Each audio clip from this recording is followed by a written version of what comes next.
It's time for Wolverine football, presented by State Senator Jay Costa on the Woodland Hills Football Network and the Trib Live High School Sports Network. Wolverine football is also brought to you by the Triangle Bar and Grill, Patrick T. Lanigan Funeral Home, LGAR Health and Rehabilitation Center, the law offices of Owen Seaman, Bush Brothers Car Care, the Barber's Inn in Swissvale, LG3 Entertainment, Web Landings, A-Boss Opticians, Matthews Auto Service, and DeZubin Dental Associates. Now it's time for the Woodland Hills Football Network pregame show.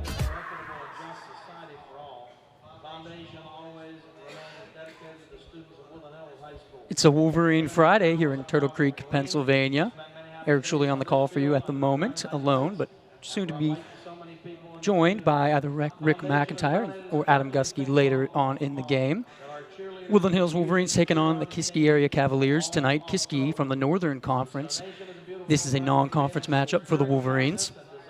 Even though it doesn't matter towards the playoffs, still a very important matchup for the Wolverines. Kiski coming off a loss last week against Hampton at home, 34-31, and a tough loss on a last-second field goal by the Talbots. Kiski area Cavaliers, 2-3 in conference, 3-3 overall. We're going to step away momentarily. We'll be right back with more of the pregame show. You're tuned into the Wolverines and the Cavaliers on the Trib Live High School Sports Network and the Woodland Hills Football Network, presented by State Senator Jay Costa.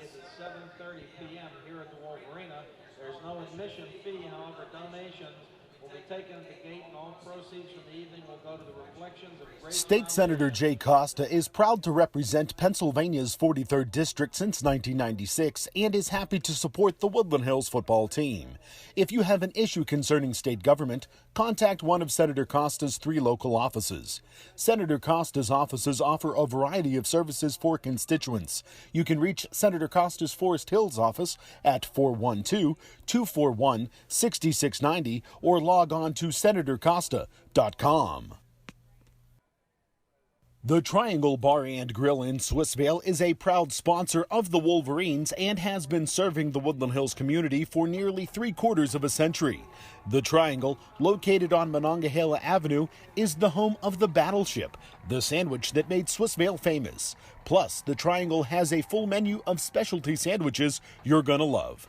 Call the Triangle at 412-271-9885 to place your order now. Patrick T. Lanigan Funeral Home, with locations in East Pittsburgh and Turtle Creek, is a member of the Hall of Excellence of the National Funeral Directors Association. This reflects the same pursuit of excellence by our Woodland Hills football team, cheerleaders, marching band, students, staff, and faculty. For over 110 years, Patrick T. Lanigan Funeral Home has been honored to serve local families and to be a proud partner of the Woodland Hills communities. Life has its ups and downs. There are times when you or a loved one needs help. That's why you should know the name LGAR, Health and Rehabilitation Center. Located just minutes from the Monroeville Mall, the LGAR Health and Rehabilitation Center has been known by locals for many years, and they excel in reputation, rehabilitation, recuperation, and residential living. The help and answers you need are just a phone call away at 412-825-9000. Also on the web at lgar.org. LGAR Health and Rehabilitation Center, a name you should know and a name you can trust. You're tuned in to Wolverine football, presented by State Senator Jay Costa on the Woodland Hills Football Network. Back here at the Wolverine, ready for this big non-conference matchup. Eric Shuley on the call for you at the moment. Woodland Hills coming into this game 1-4 in conference, 1-5 overall. A tough loss last week at West Allegheny, 14-13. A high snap on the extra point try to tie the game caused Jaden Lucas to take it almost to the end zone, but get caught inches from the goal line, which caused the Wolverines to drop another conference game. But they've played very tough in their past 3 games. The defense only giving up 1 touchdown in the past 3 games, so a lot to be confident about going into this non-conference matchup against Kiski, who again lost last week to Hampton at home, 34-31 on a last-second field goal. Next week, Kiski doesn't get any easier. Kiski has won the coin toss and will defer to the second half. Kiski will be kicking. Woodland Hills will receive to start the game. The Wolverines will receive the kickoff. And as I was saying, Kiski doesn't get any easier next week. They got to go to McKeesport, tough Tigers team over there that they will have to face. But the Wolverines tonight look to hope that their defense can pull them through. And a lot of what they saw in the second half from the offense was very impressive. They were able to get Judson throwing the ball and working some running and establish that running game along with the passing game. So West Allegheny was really on their heels, didn't know what to expect the whole second half, which led the Wolverines to come back in that game and almost pull out the victory. Wolverines next week, another non-conference matchup against 6A power Seneca Valley, who's had some very, very close games this year. Last week, a very tough game against North Allegheny, lost 10-6. Close game earlier in the year against Central Catholic as well. Moments away from the kickoff here. Woodland Hills is playing without safety Tavian Brooks tonight, so that is a bit of a loss as he is a tough safety for the Wolverines and plays some cornerback as well. Very good players, made some great plays for the Wolverines this year, so going to have to fill that spot.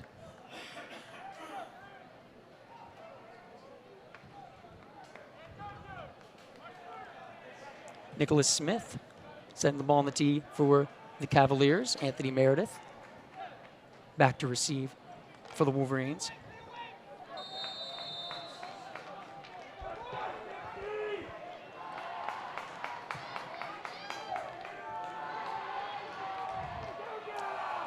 And up and away here at the Wolverina. A very high kick by Smith. Cut around the 28 by Chris Jones. Tough to tackle is Chris Jones, but he will eventually be taken down by a couple of Cavaliers there. Senior Chris Jones, a big part of this team. Plays some fullback, but mostly on the defensive line at defensive end is where he has been playing mostly this year. Comes Gavin Judson, quarterback, player of the game last week for the Wolverines. Played a big part in getting the back in that game and almost able to take that game over West Allegheny. Wolverines come out in an I formation. Chris Jones and fullback Anthony Meredith, dot in the I. Judson takes a snap. Off tackle to Anthony Meredith. Nice run, nice stiff arm there by Meredith. Gets a first down on that run. Didn't look like he had too much open field there, but he made a nice stiff arm on a Cavalier and was able to get a big first down for the Wolverines and move the chains on the first play of the night.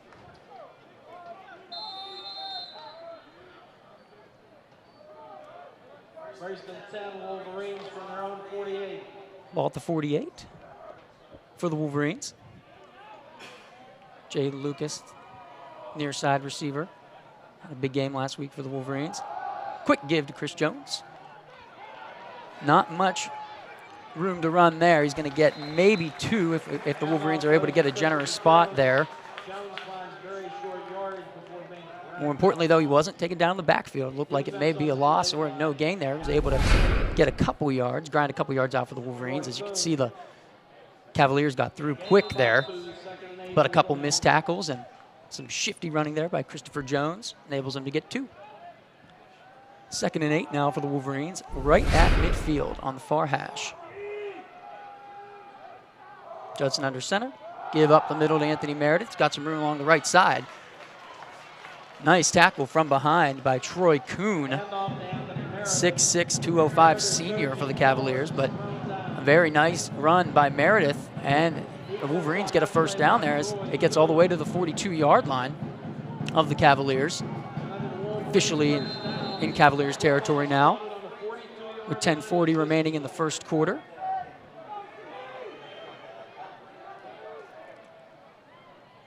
Judson under center. Back to pass, quick drop. Looks downfield to Jaden Lucas, just overthrown. Decent coverage by Tracy Morris there, the defensive back on Jaden Lucas. He was open a bit, though, if Judson was able to drop that ball perfectly, but just a little bit overthrown along the sideline. Puts the Wolverines in a 2nd and 10 situation from the Cavaliers' 42-yard line.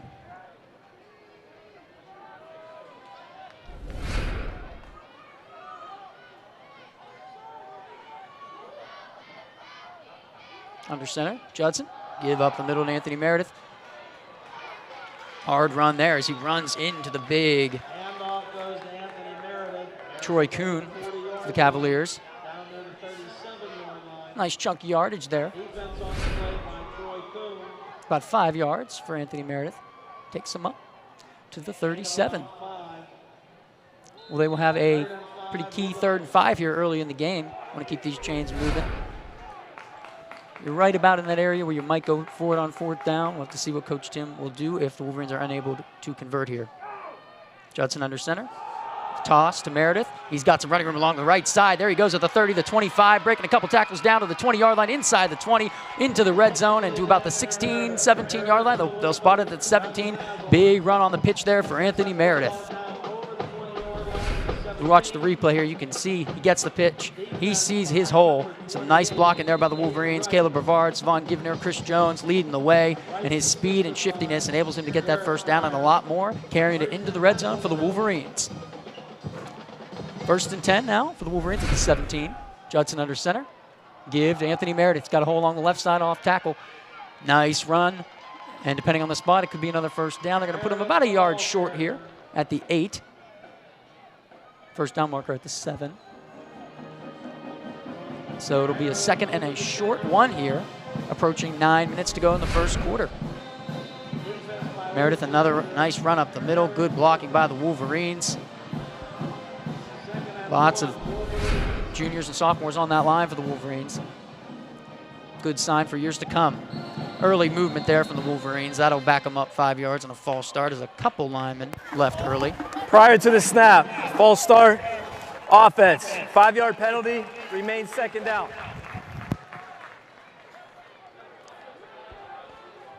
Some of those pre-snap penalties, something that have plagued the Wolverines so far this year. They want to keep shooting themselves in the foot. Situations like that, especially when you've got a very convertible 2nd and 1, and now you're in a 2nd and 6 situation. Ball at the 13. Another pitch to Anthony Meredith, play that was very successful before. This time he's running along the sideline, gets it down to about the 6, but there is going to be a holding call on the Wolverines there. And that's going to back them up now 10 yards.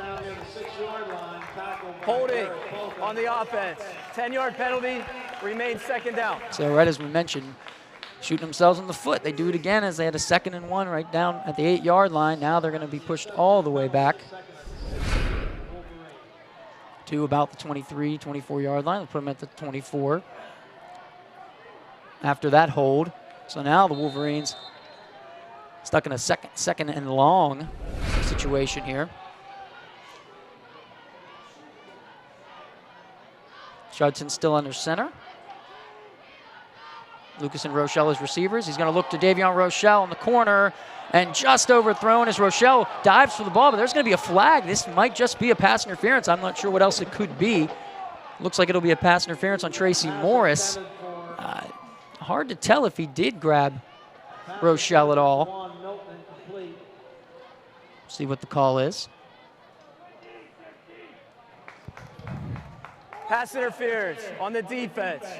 Half the distance to the goal. Replay, 2nd down. So after that call, we'll take a look again here, see if we can tell if there's any pass interference.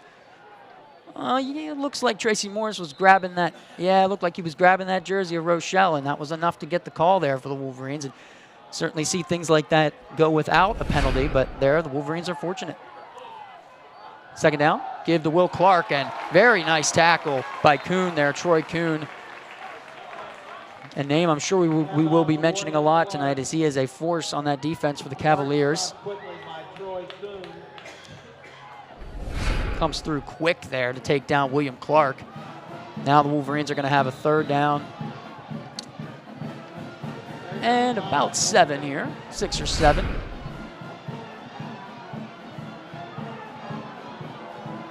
Judson under center. Takes the snap. Not sure what was going on there for the Wolverines. He's going to look into the end zone. He's going to find Josh Rawlings and a catch for a touchdown, but this is definitely going to be a penalty on Woodland Hills.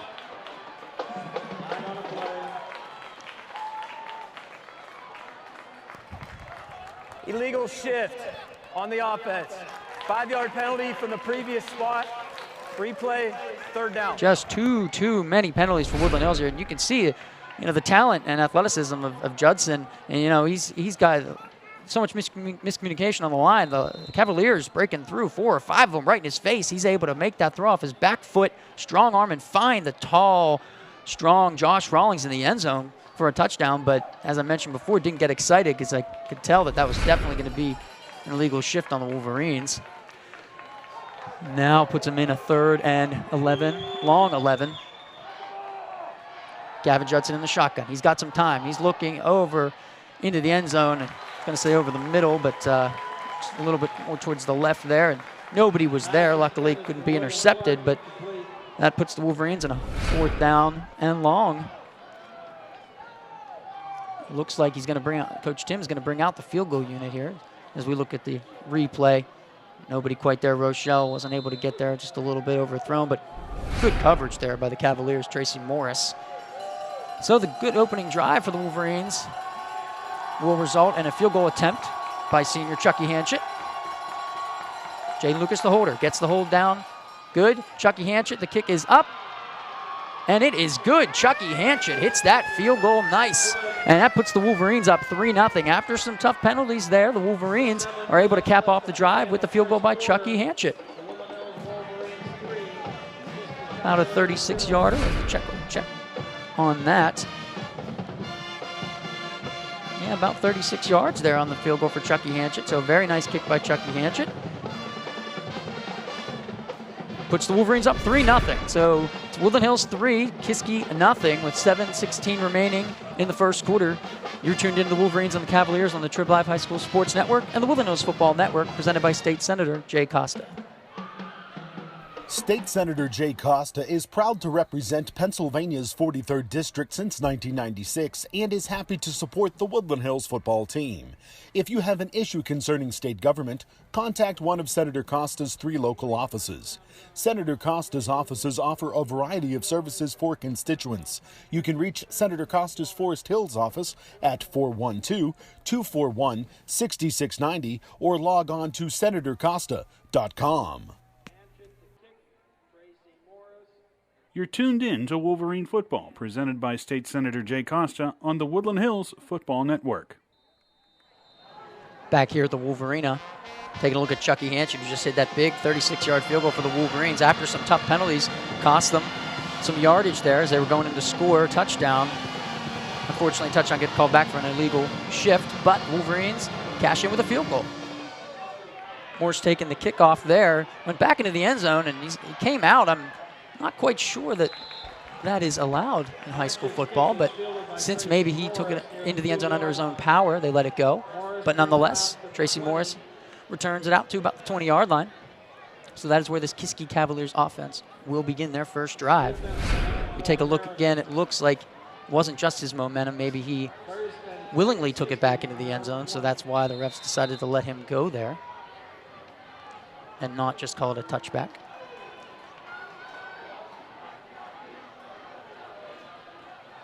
So 1st and 10 for the Cavaliers.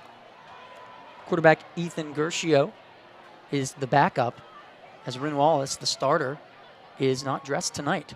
In a shotgun is Gershio. He looks over the middle on 1st down, looking for his man Dane Fitzsimmons. There's going to be a late flag that comes in. This is probably going to be pass interference on the Wolverines, but it's tough to call there. Pass interference, defense, 15-yard penalty, results in a 1st down. Definitely some contact there by the Wolverines, but it was late, and I don't really know if it affected anything, as that pass from Gershio was off. As we take a second look here. But that'll bring the Cavaliers up to their own 35-yard line. So that's another penalty on the Wolverines. They have to stay disciplined and avoid that. Yeah, you got a hold of them. Will Clark did, and, you're going to do that, they're going to call that every time. So that results in a 1st down for Kiski up at the 35-yard line. 1st and 10. Gershio in the shotgun again. 4 receivers. And the Wolverines jump offside. DeJuan Howes. And another penalty. Encroachment, defense, 5-yard penalty, remains 1st down. Your 7th game into the season here, and the Wolverines just have not stopped committing penalties, and something that you wonder how it keeps happening. penalties like this that are, you just got to know you cannot jump offside. You can't false start. But it seems to be hurting the Wolverines a lot this season. So, now 1st and 5. Give on the inside handoff to Peyton McCann. Running back for the Cavaliers. Only gets about a yard there. Maybe 2, depending on the spot. We'll see. Yeah, give him about 2 there up to the 42. Chris Jones, the main tackler there for the Wolverines, along with Michael Roman. Kiski now in a 2nd and 3 at their own 42. With just about 6:30 remaining in the first quarter. Ethan Gershio in the shotgun. 2 wide receivers to his right, 1 to his left. Give to McCann again, and this time, much better game for the Cavaliers as he gets a first down up over the 45-yard line for the Cavaliers. First down yardage before being dragged down by Juan. Taking a second look here. Nice pull by number 71, guard for the Cavaliers. Peyton Simmons able to get that block and bring Peyton McCann free for a first down. 1st and 10 for the Cavaliers, approaching midfield at their own 47. Gershio back to pass. He's looking deep. He's got a man, but overthrown. That was number 6, Luke Lander, the junior receiver for the Cavaliers. Pretty decent coverage there by the Wolverines, but again, a situation where a nice throw would have got him. But Will Clark there,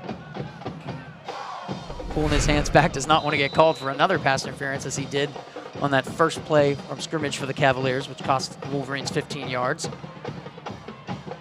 Now the Cavaliers in a 2nd and 10 situation. Again, still at the 47-yard line, their own 47. Gershio in the shotgun. Twins to his left, high snap. He's able to bring it in. Breaking in on the Wolverines, and they miss a few tackles. And there goes McCann over to the right, and he gets a pretty decent gain there. And, you know, those are just some missed tackles you can't have if you're the Wolverines. And on that play, you can see on the sideline, number 22, Sidney Summers, the best tackler, arguably the best tackler for the Wolverines, not dressed. So that's a big loss for the Wolverines. As you can see, Caleb Brevard break through, miss a tackle. DeJuan Howes break through, miss a tackle. And too many mistakes right now for the Wolverines.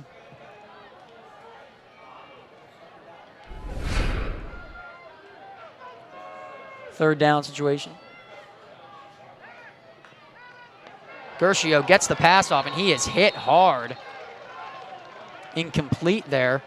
Michael Roman, I believe, came through and had the almost sack for the Wolverines. He broke through there, and very nice play for the Wolverines. Taking a second look at that. 4th and 4 now at the Wolverines' 47-yard line. 5:38 remaining in the first quarter. 3-0 Woodland Hills. Gershio in the shotgun. Twins to his right on the far hash. Takes the snap. He's got a man open, and that's dropped incomplete by Luke Lander, was the intended receiver there. Pretty nice throw by Gershio. It was maybe a little bit too hard. Maybe had a little bit more time to make that throw. Tried to gun it in there. Lander was unable to haul it in for the Cavaliers. So that would be a turnover on downs. Good defensive stand for the Wolverines. There you see it again. Is if he's able to bring that in there, that would have been a first down for the Cavaliers. Taylon Brooks on the coverage for the Wolverines. Again, the Wolverines playing without 2 big-time defensive stars, Tavian Brooks and Sidney Summers. And we're going to take a timeout here. Woodland Hills, that's their first of the half. So with 5:33 remaining in the first quarter, Woodland Hills just caused turnover on downs. They have the ball back right around midfield. It's 3-0 Woodland Hills. You're tuned into the Wolverines and the Cavaliers on the Trib Live High School Sports Network and the Woodland Hills Football Network, presented by State Senator Jay Costa. The Triangle Bar and Grill in Swissvale is a proud sponsor of the Wolverines and has been serving the Woodland Hills community for nearly 3/4 of a century. The Triangle, located on Monongahela Avenue, is the home of the Battleship, the sandwich that made Swissvale famous. Plus, the Triangle has a full menu of specialty sandwiches you're gonna love. Call the Triangle at 412-271-9885 to place your order now. You're tuned in to Wolverine Football, presented by State Senator Jay Costa on the Woodland Hills Football Network. Back here at the Wolverina, Anthony Meredith taking the first play for the Wolverines on a run over to the right side, all the way down to the 30-yard line of the Cavaliers.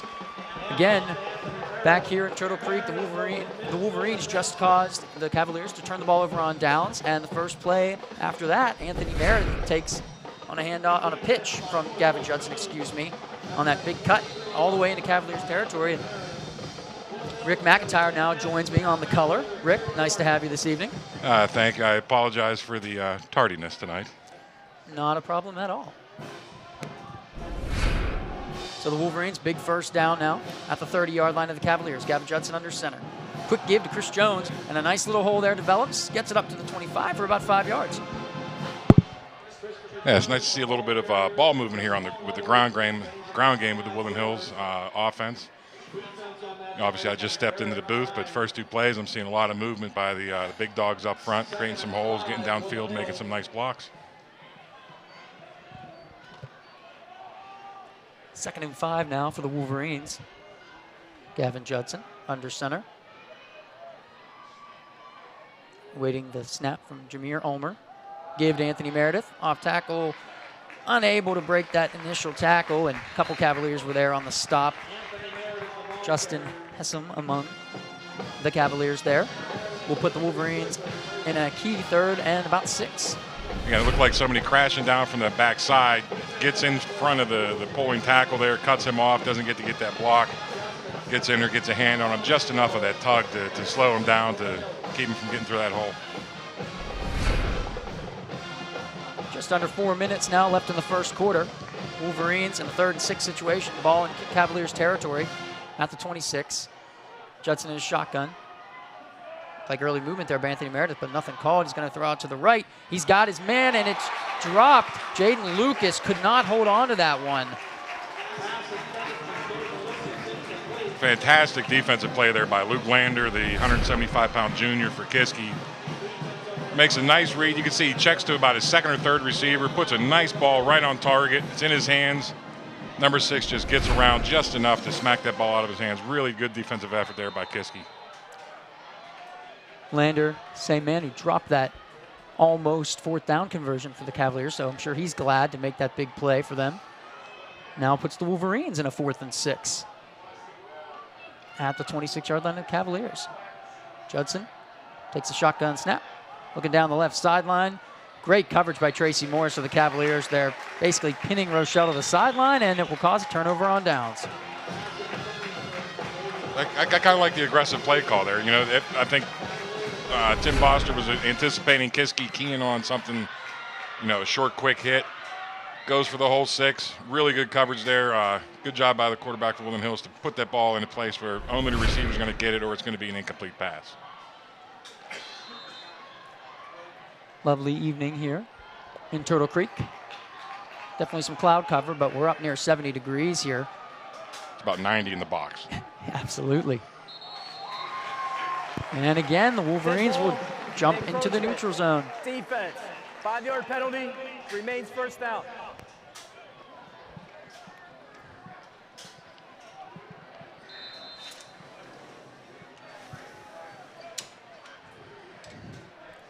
So with 3:35 here in the first, Wolverines turn the ball over on downs. Still have a 3-0 lead. But after that encroachment penalty, Kiski. Oh, no. A late hit now by the Wolverines. And trying to gather myself there for that play, as we needed some cool air coming in here into the booth. And I think some cool air needs to get into that defensive huddle there and let cooler heads prevail. I mean, after the play was over, personal foul, unnecessary roughness on the defense. 15-yard penalty results in first down. Yeah, that's an easy call for the Stripes there. just no excuse for this. This is just bad decision making. Could have probably been called for a roughing hit on the quarterback there as well. I mean, he's down for a solid 3 seconds before Mills defender launches into him for really no reason. Certainly no need for Tywan Milton to come in on the extra hit there for the Wolverines. And they got to be up near 60, 70 yards in penalties so far, and that's in the first quarter alone. Already? Yeah, absolutely. Yeah. No, that's certainly nothing we're not accustomed to at this point this year. Ethan Gershio sends his man in motion out of the backfield. Takes a shotgun snap. Got Tracy Morris on the sideline. They're going to say he was down, and that was a catch. Nice tackle by Jay Smith there. Looked like the ball may have squirted free before he was down, but they're going to give him the completion. It'll be second down. Really nice open field tackle here by Jay Smith, 151-pound senior.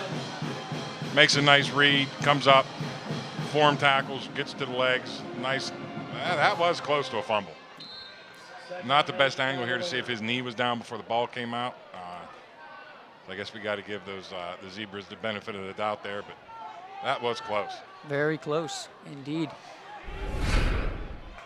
Now 2nd and 8 for Kiski at their own 45-yard line. 4 receivers, trips to the right. Gershio takes the snap, looks over to his right, got his man. And that was a nice grab there by Luke Lander into the Wolverines' territory at the 49-yard line. Another nice tackle there by, was that Caleb Brevard? 59, am I right there? 59 is Caleb Brevard. Yeah, makes a nice tackle there just short of the sticks, wraps his man up, doesn't let him win that battle to get to that first down marker. Brings up a big 3rd down and, what is that, 2 yards? About 2 yards now for the Cavaliers as they look to convert, as they have just stepped into Wolverines territory. 3rd and 2. Finds Luke Lander again for a big first down for the Cavaliers as Gershio, the replacement quarterback, makes the completion. Pretty good pressure here by the Woodland Hills defense coming up the middle. You see Brevard there coming in on a stunt. Gets through, but it's that quick 3-step quick hit. And again, I've said it time and time again, if you can get that 5 to 8 yard out pattern, the timing down and the throw down, you can run that all day in high school football. Just under a minute and a half remaining in the first quarter. Kiski driving the ball now into Woodland Hills territory. The Woodland Hills 44. Ethan Gershio has 4 receivers. Takes the snap, looking to his left down the sideline. That's Jay Smith almost intercepted that for the Wolverines. Just looked like it went right through his hands. Yeah, it looked like he was really kind of keyed in on that. Had his hands out. I'm not sure if maybe the receiver for Kiski got a fingertip on it and changed the trajectory right at the last minute. See here. No, he didn't just didn't quite get under the ball enough to get there. Close call there. Wolverines almost picking the ball off was Jay Smith, but he'll put the Cavaliers now in a 2nd and 10 on the incompletion.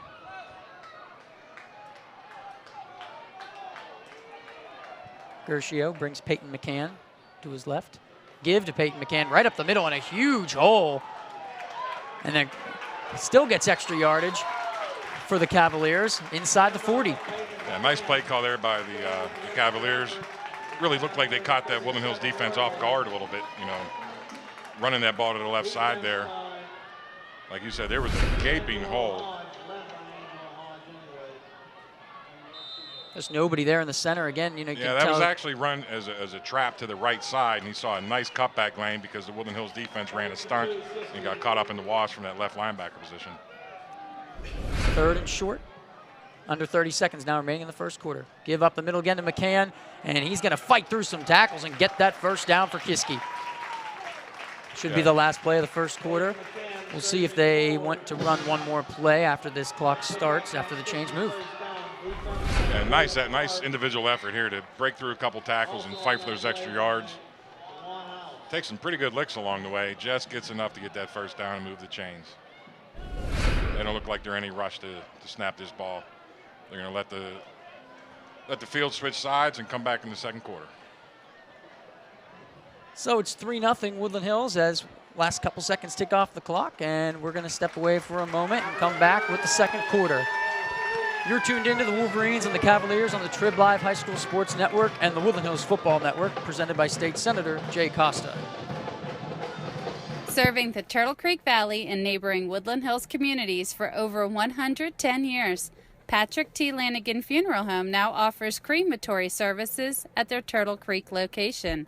Families choosing cremation can have added peace of mind knowing that their loved one never leaves the care of Patrick T. Lanigan Funeral Home, and that their crematory is used exclusively for the families they serve. You're tuned in to Wolverine Football, presented by State Senator Jay Costa on the Woodland Hills Football Network.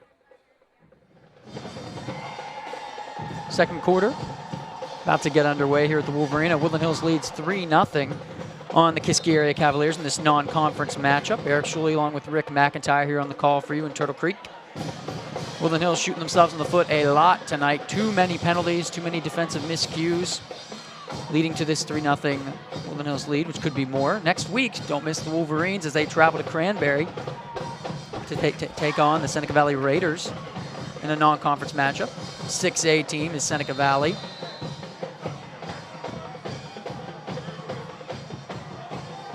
On the Woodland Hills Football Network. Gershio takes the first down snap. Looking to Kuhn on the right side on the little screen, and he has his man and plenty of extra yardage there. Does Troy Kuhn as takes that pass from Gershio and just really going through the Woodland Hills defense pretty easily here right now. Yeah, they seem to be really moving the ball here, making some nice play calls, kind of exposing a few weak spots in the Woodland Hills defense apparently. I don't know if it's something they've seen on film or something that they've picked up in the first quarter here.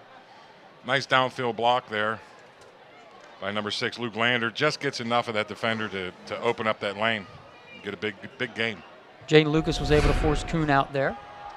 First down, Kiski at the 20-yard line. Give to McCann up the middle. Wolverines clog that hole quick. Josh Rawlings, Michael Roman, DeJuan House on the stop for the Wolverines. Yeah, DeJuan House does a really nice job there firing that A-gap.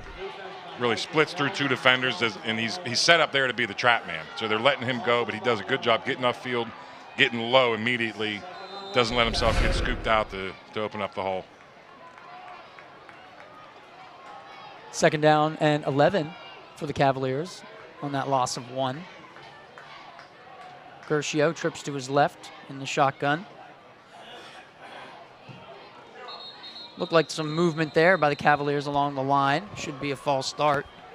Prior to the snap, false start on the offense. 5-yard penalty, remains second down. That'll back them up 5 yards. Put them in a second and about 16 now for Kiski.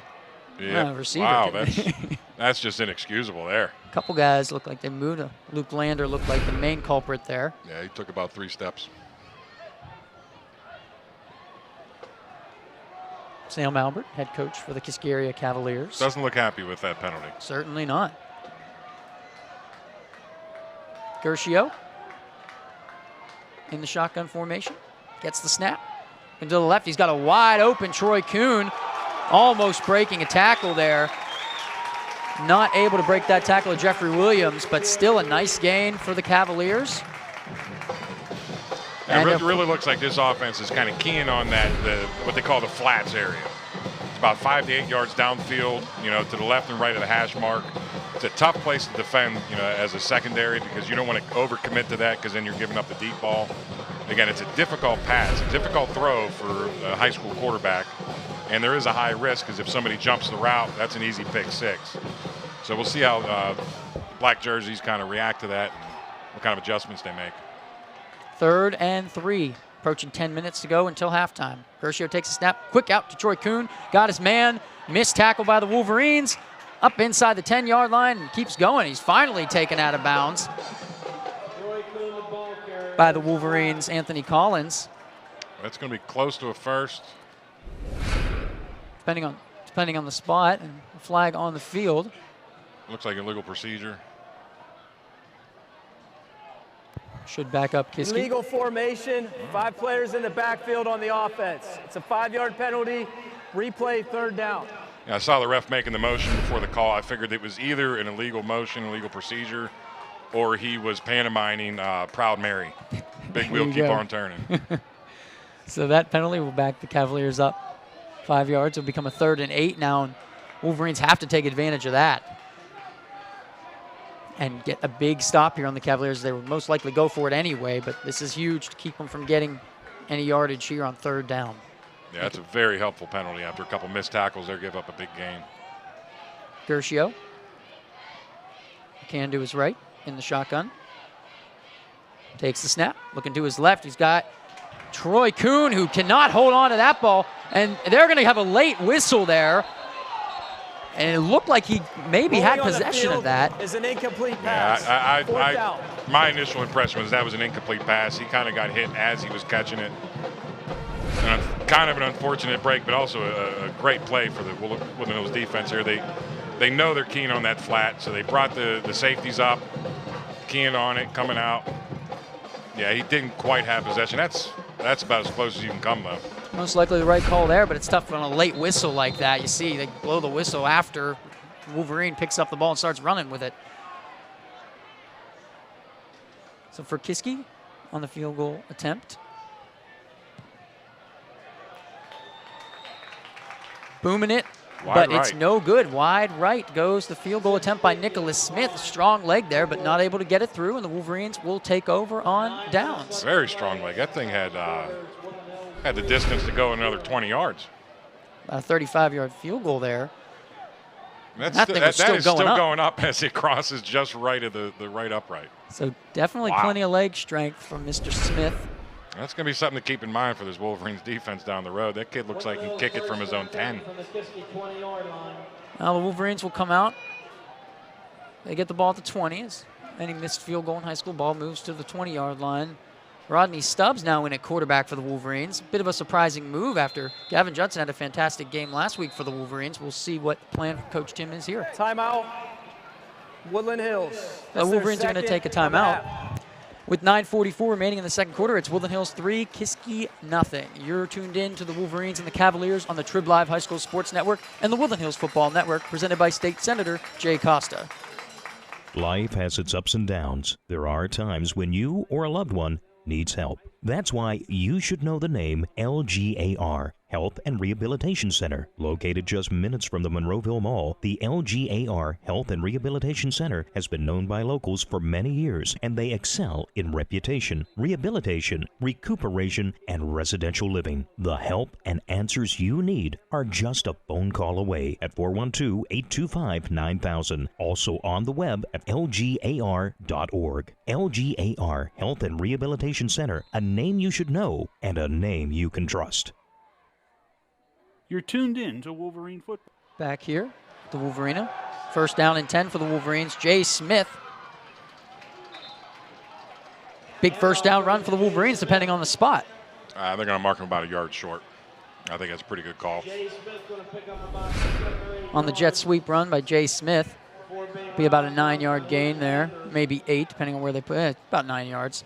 I love the jet sweep with this kid. He's got the speed. He's got the vision.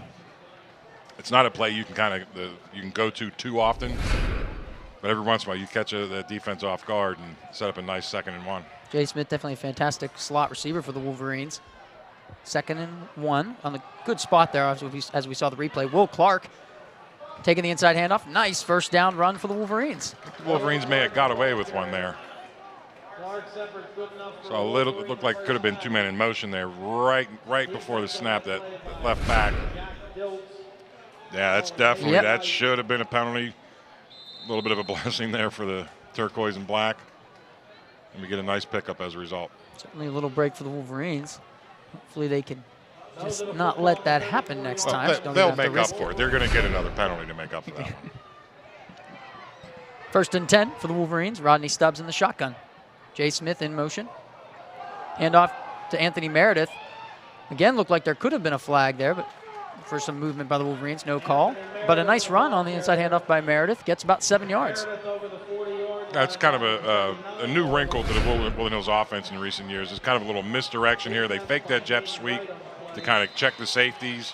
And you see that crisscross pattern of the backs, and that backside pulling almost like a counter tray with a little misdirection, a little extra misdirection. Left tackle Jeremy Thomas. Definitely looked like he may have left a little early there, but again, no call. Approaching 8:30. And once again. Again, Anthony Meredith. That's 3 plays in a row. No call. Jay Smith takes the jet sweep.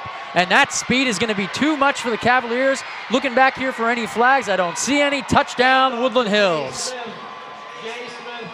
Again, we said we love that jet sweep.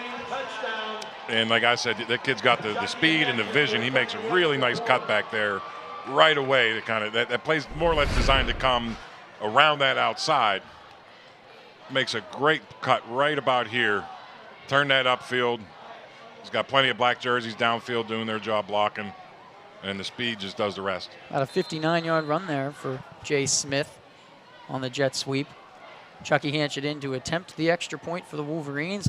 Fortunate to not get a couple pre-snap penalties there, Rick, and they cash in. Yeah, 3 in a row. I think Chucky may have heard my comments about his shoes last week. Chucky Hanchett, extra point up and good. So with 8:24 remaining in the second quarter, your Woodland Hills Wolverines lead the Kiski area Cavaliers 10-0. You're tuned into the Wolverines and the Cavaliers on the Trib Live High School Sports Network and the Woodland Hills Football Network, presented by State Senator Jay Costa. Bush Brothers Car Care Center in Swissvale has been a Monongahela Avenue institution for over 30 years.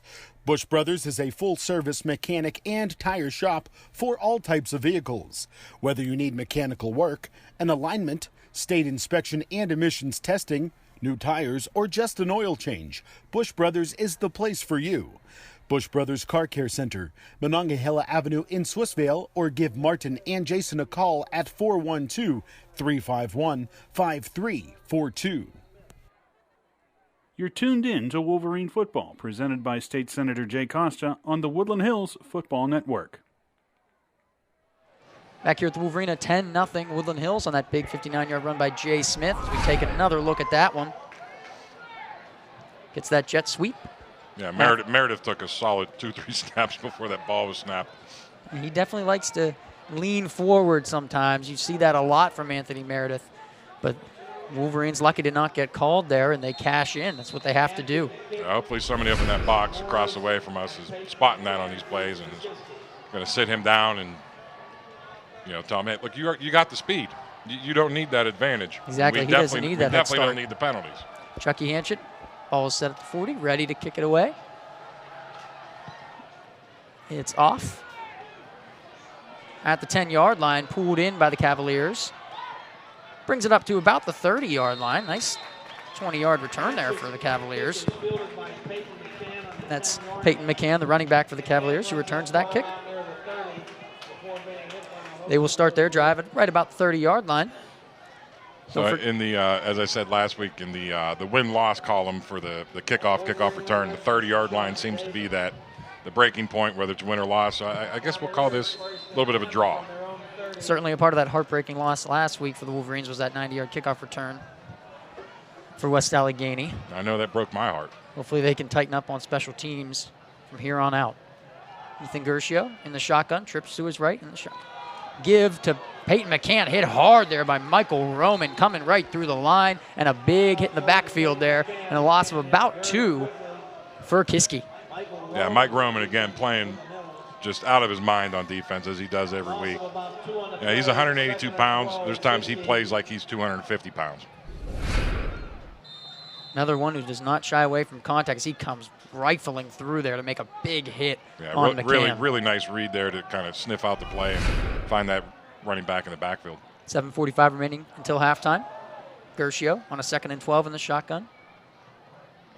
Takes the snap. Looking to his left. Finds a man open. Unable to pull it in for the Cavaliers was Jack Kulecki, who almost was able to catch that and take it to the end zone. I don't know if he would have been caught, Rick, if he would have been able to pull that in. No, I can't see the number on that defender there, but he looked like he, again, was tracking the ball and had a chance maybe to pick this and just mistimed that jump a little bit. Jeffrey Williams. That's Jeffrey Williams there, the junior for Woodland Hills. Very close call there for the Wolverines. Missing guys like Mike Coleman, Sidney Summers, 2 of your best players on defense, hopefully just out because this is a non-conference game, and Coach Tim maybe doesn't want to take a chance with injuries. That is what we are hoping. Gershio takes the snap. Again down the left side. This one going to be overthrown. Still getting a hand on it was Kalecki, but not able to pull that one in, not as close as the prior one. Yeah, I mean, those kind of downfield balls at this level are low percentage. When you find a quarterback and receiver that can connect like that, you go for it. But not a bad ball here, really. It throws into fairly decent coverage, but he puts that ball right where he has to avoid the interception and have a possible big gain. Jared Custer in punt formation for the Cavaliers.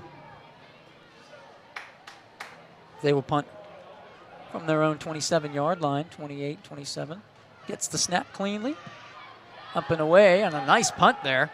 Jaden Lucas there to return it. Breaks a couple initial tackles along the right sideline. Here he goes.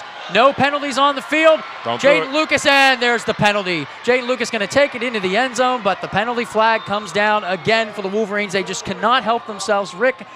And it's going to bring the Wolverines back on another great return. Yep, you heard me saying it. Don't do it. Don't do it. They didn't need to touch anybody. They did it. He was passed. He was absolutely passed. What are you doing? He could have returned that with a couple, maybe 9 guys on the field for the Wolverines. That's his textbook of when you set up that wall right. That's as pretty as it gets. And he had all day out there. Had one man to beat. Had a block on him. There are 2 fouls on the team. They both occurred during the return. Illegal block in the back. Return team, that penalty is declined. There's another illegal block in the back on the return team.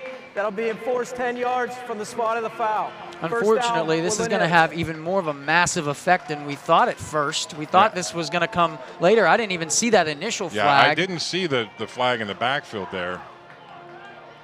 Definitely a tough break now for the Wolverines, as that's going to back them up all the way to their 25-yard line, Rick, and that's just things that you can't do. All night the Wolverines have been committing penalties like that, and against, it's not a conference game, but still important. You can't do that. Yeah, it's not a conference game, but, again, this is film. And if you're a high school player, you got to think this is film that the college coaches are looking at. And at the same time, you build momentum as the season goes on from game to game. Back down to the field, Judson looking deep for Jay Smith and unable to pull it in is Jay Smith, and Judson with a beautiful ball there along the right sideline, and I don't know if Jay Smith was thinking too early about running to the end zone or what, but he was unable to pull that in, and Wolverines 2 plays in a row and 2 tough breaks. Nice protection here by the Woodland Hills offensive line. Yeah, I mean, that thing just drops right in his lap, and I think you're right. You can see as that ball is hitting his helmet, just the face mask snaps up a little bit, and he's looking at the end zone. I like the call, though, going for it all there. Absolutely. A nice throw by Judson. You can see his arm strength. Pitch to Will Clark on the left side. He makes a nice cut there to get a little bit extra yardage there for the Wolverines, up over the 30-yard line to the 31. If you're Tim Bostard right now, you know that the running game's going solid. You know that this Kiski defense is going to be keying on it. And even though they're keying on it, you're still catching 7-8 yards a pop right now when you're running the play well. So I think that sets up for that first down. You go for it and see what you can get for it. So when you get that ground game going, it really opens up your offense and your options. Approaching 6.5 minutes here until halftime. Gavin Judson in a key third down for the Wolverines, third and about 4. Give up the middle to William Clark, and he's not going to have anywhere to go. And a curious call there for the Wolverines. They have run the ball pretty well tonight, so they look like they ripped the ball there pretty late, did Kiski, but it'll bring out the punt team for the Wolverines. But I like the call. I don't like the cut here. He does a little Le'Veon Bell dance where you can see right there, if he stays in the hole, he's going to get close to that first down yardage. He tries to get a little too fancy, maybe overthinks it a little bit to bounce it outside, and there was nothing going. Clark, a tough runner. You're right, Rick. He probably would have been able to power his way for those couple of yards there. Some miscommunication here for Kiski, and they're going to take a timeout, and so will we. With 5:54 remaining in the second quarter. It's Woodland Hills 10, Kiski nothing, as Wolverines are ready to punt. You're tuned into the Wolverines on the Cavaliers on the Trib Live High School Sports Network and the Woodland Hills Football Network, presented by State Senator Jay Costa. Woodland Hills football is brought to you in part by the law offices of Owen Seaman. Owen is a Woodland Hills alumnus who studied law at Duquesne University and has been practicing law in the Pittsburgh area for over 15 years. Attorney Owen Seaman's experience encompasses virtually every facet of criminal defense. If you find yourself in need of criminal defense representation, call Owen at 412-721-0412 or visit owenthelawyer.com. You're tuned in to Wolverine football, presented by State Senator Jay Costa on the Woodland Hills Football Network. Chucky Hanchett back and ready to receive the snap for Woodland Hills. Tracy Morris back to receive the kick from Chuck Hanchett. Gets a nice punt away, does Chucky Hanchett, possibly his best of the year. And Tracy Morris unable to handle it. That ball is loose, picked up by the Wolverines as Tracy Morris unable to handle the punt, the muffed punt. Wolverines get it right at about the 20-yard line of the Cavaliers. And no flags. And no flags on the field. No flags on the field. That's Jaden Edmonds for the Wolverines who recovers that, and that was a big break for the Wolverines, exactly what they needed after a great punt return for touchdown gets called back, and then a close call and a throw downfield. Huge dropped. break here. And sometimes, you know, when you get in these situations, you need your special teams to come up with something special. And really, really nice kick there by the punter, and just makes him move enough. That's not an easy thing to do as a high school kidder, to catch those punts with pressure coming down. Just got enough pressure on him, I think, to make him look up, and ball slips right through. 1st and 10 for the Wolverines. Judson under center. Give to William Clark. Nowhere to go to the left, but he's able to power through for a couple yards there. Maybe 2. Maybe 3. Oh, maybe 4. Yeah, he kind of fell forward there for the last 2. Takes a couple nice shots here as he comes through the line. Little hold in there by Caleb Brevard. But no flag, no foul. That extra shot at the end got him that extra yard. So about 2nd and 7 now for the Wolverines inside the red zone. Just about 5 minutes to go until the half. Gavin Judson, quarterback for the Wolverines, ready to take the snap. Takes it, pitch to William Clark to the right. Couple blockers out there. Nice Makes cut. a nice cut Great there. cut. Great cut. Inside the 10, right at about the 5-yard line, looks like where they'll put this ball for the Wolverines. Big first down run from William Clark, and it'll be a 1st and goal. Great play call there. As they were lining up, I was sitting there going, look at all that room out to the right. The defense was kind of keyed in and stacked really, really tight to the line. And with the Woodland Hills speed and their ability to get to that edge, really nice job there by Seven Givner, the sophomore lineman for Woodland Hills. You know, he's trying to get out there for that hook block. If you can't hook him, you kick him out and let the running back cut, make the cut in. Clark makes a great read, gets a big pickup. Gavin Judson in the shotgun now at the 5-yard line. 1st and goal for the Wolverines. Josh Rawlings in motion. Judson can't handle the snap, and Kiski may have fallen on that one, or William Clark. I think it's going to stay with the Wolverines. Yeah, I think Clark was very fortunate there to get to that ball. It bounced off of 2 different Kiski's players' hands and came back to the Wolverines. Very, very close one there for the Wolverines. Not sure if Judson wasn't ready for that or if he just took his eyes off it. A good snap, and I'm not quite sure after he went to give maybe the pitch or the handoff to Clark. I think it might have been a pitch. Just didn't quite receive that ball right in the sweet spot in his hands and couldn't get it turned to get the pitch. Luckily, the Wolverines are able to fall on it, but that puts him back now in a 2nd and goal at the 11-yard line. Judson rolling out to his left. He sees Michael Roman open, able to pull it in, makes a move, and a nice spin move and a late hit there Michael Roman. by Luke Lander. That was a little bit late, but nonetheless, Michael Roman, touchdown, Wolverines, 16-0. I don't see any flags on the field. Well, just wait. You never know, but, Rick, just a nice play by Judson. He's rolling out to the left side, so he's got to throw across his body. Stops, sets his feet, makes a nice throw over the top to Michael Roman, who was able to pull it in. Not a natural receiver, more of a defensive, more of a linebacker. Makes a great move. Multiple options there. As Davian Rochelle was wide open in the corner of that end zone as well. Chucky Hanchett on for the extra point. High snap, well done. Chucky Hanchett up and good. That's going to put the Wolverines up 17-0 with 3:51 remaining on the 11-yard touchdown pass from Gavin Judson to Michael Roman. You're tuned in to the Wolverines and the Cavaliers on the Trib Live High School Sports Network and the Woodland Hills Football Network, presented by State Senator Jay Costa. There are a few things that guys like more than a great haircut at a real barbershop. And at the Barber's Inn on Washington Avenue in Swissvale, you'll find both. Plus, you can relax in style on supple leather sofas while watching their big screen HD TV. You can even shoot some pool while you wait. But most importantly, you'll walk out the door with a haircut or shave that you're sure to love. Walk-ins are always welcome at the Barber's Inn. For more information, call 412-271-7434. And remember, real men come to the Barber's Inn.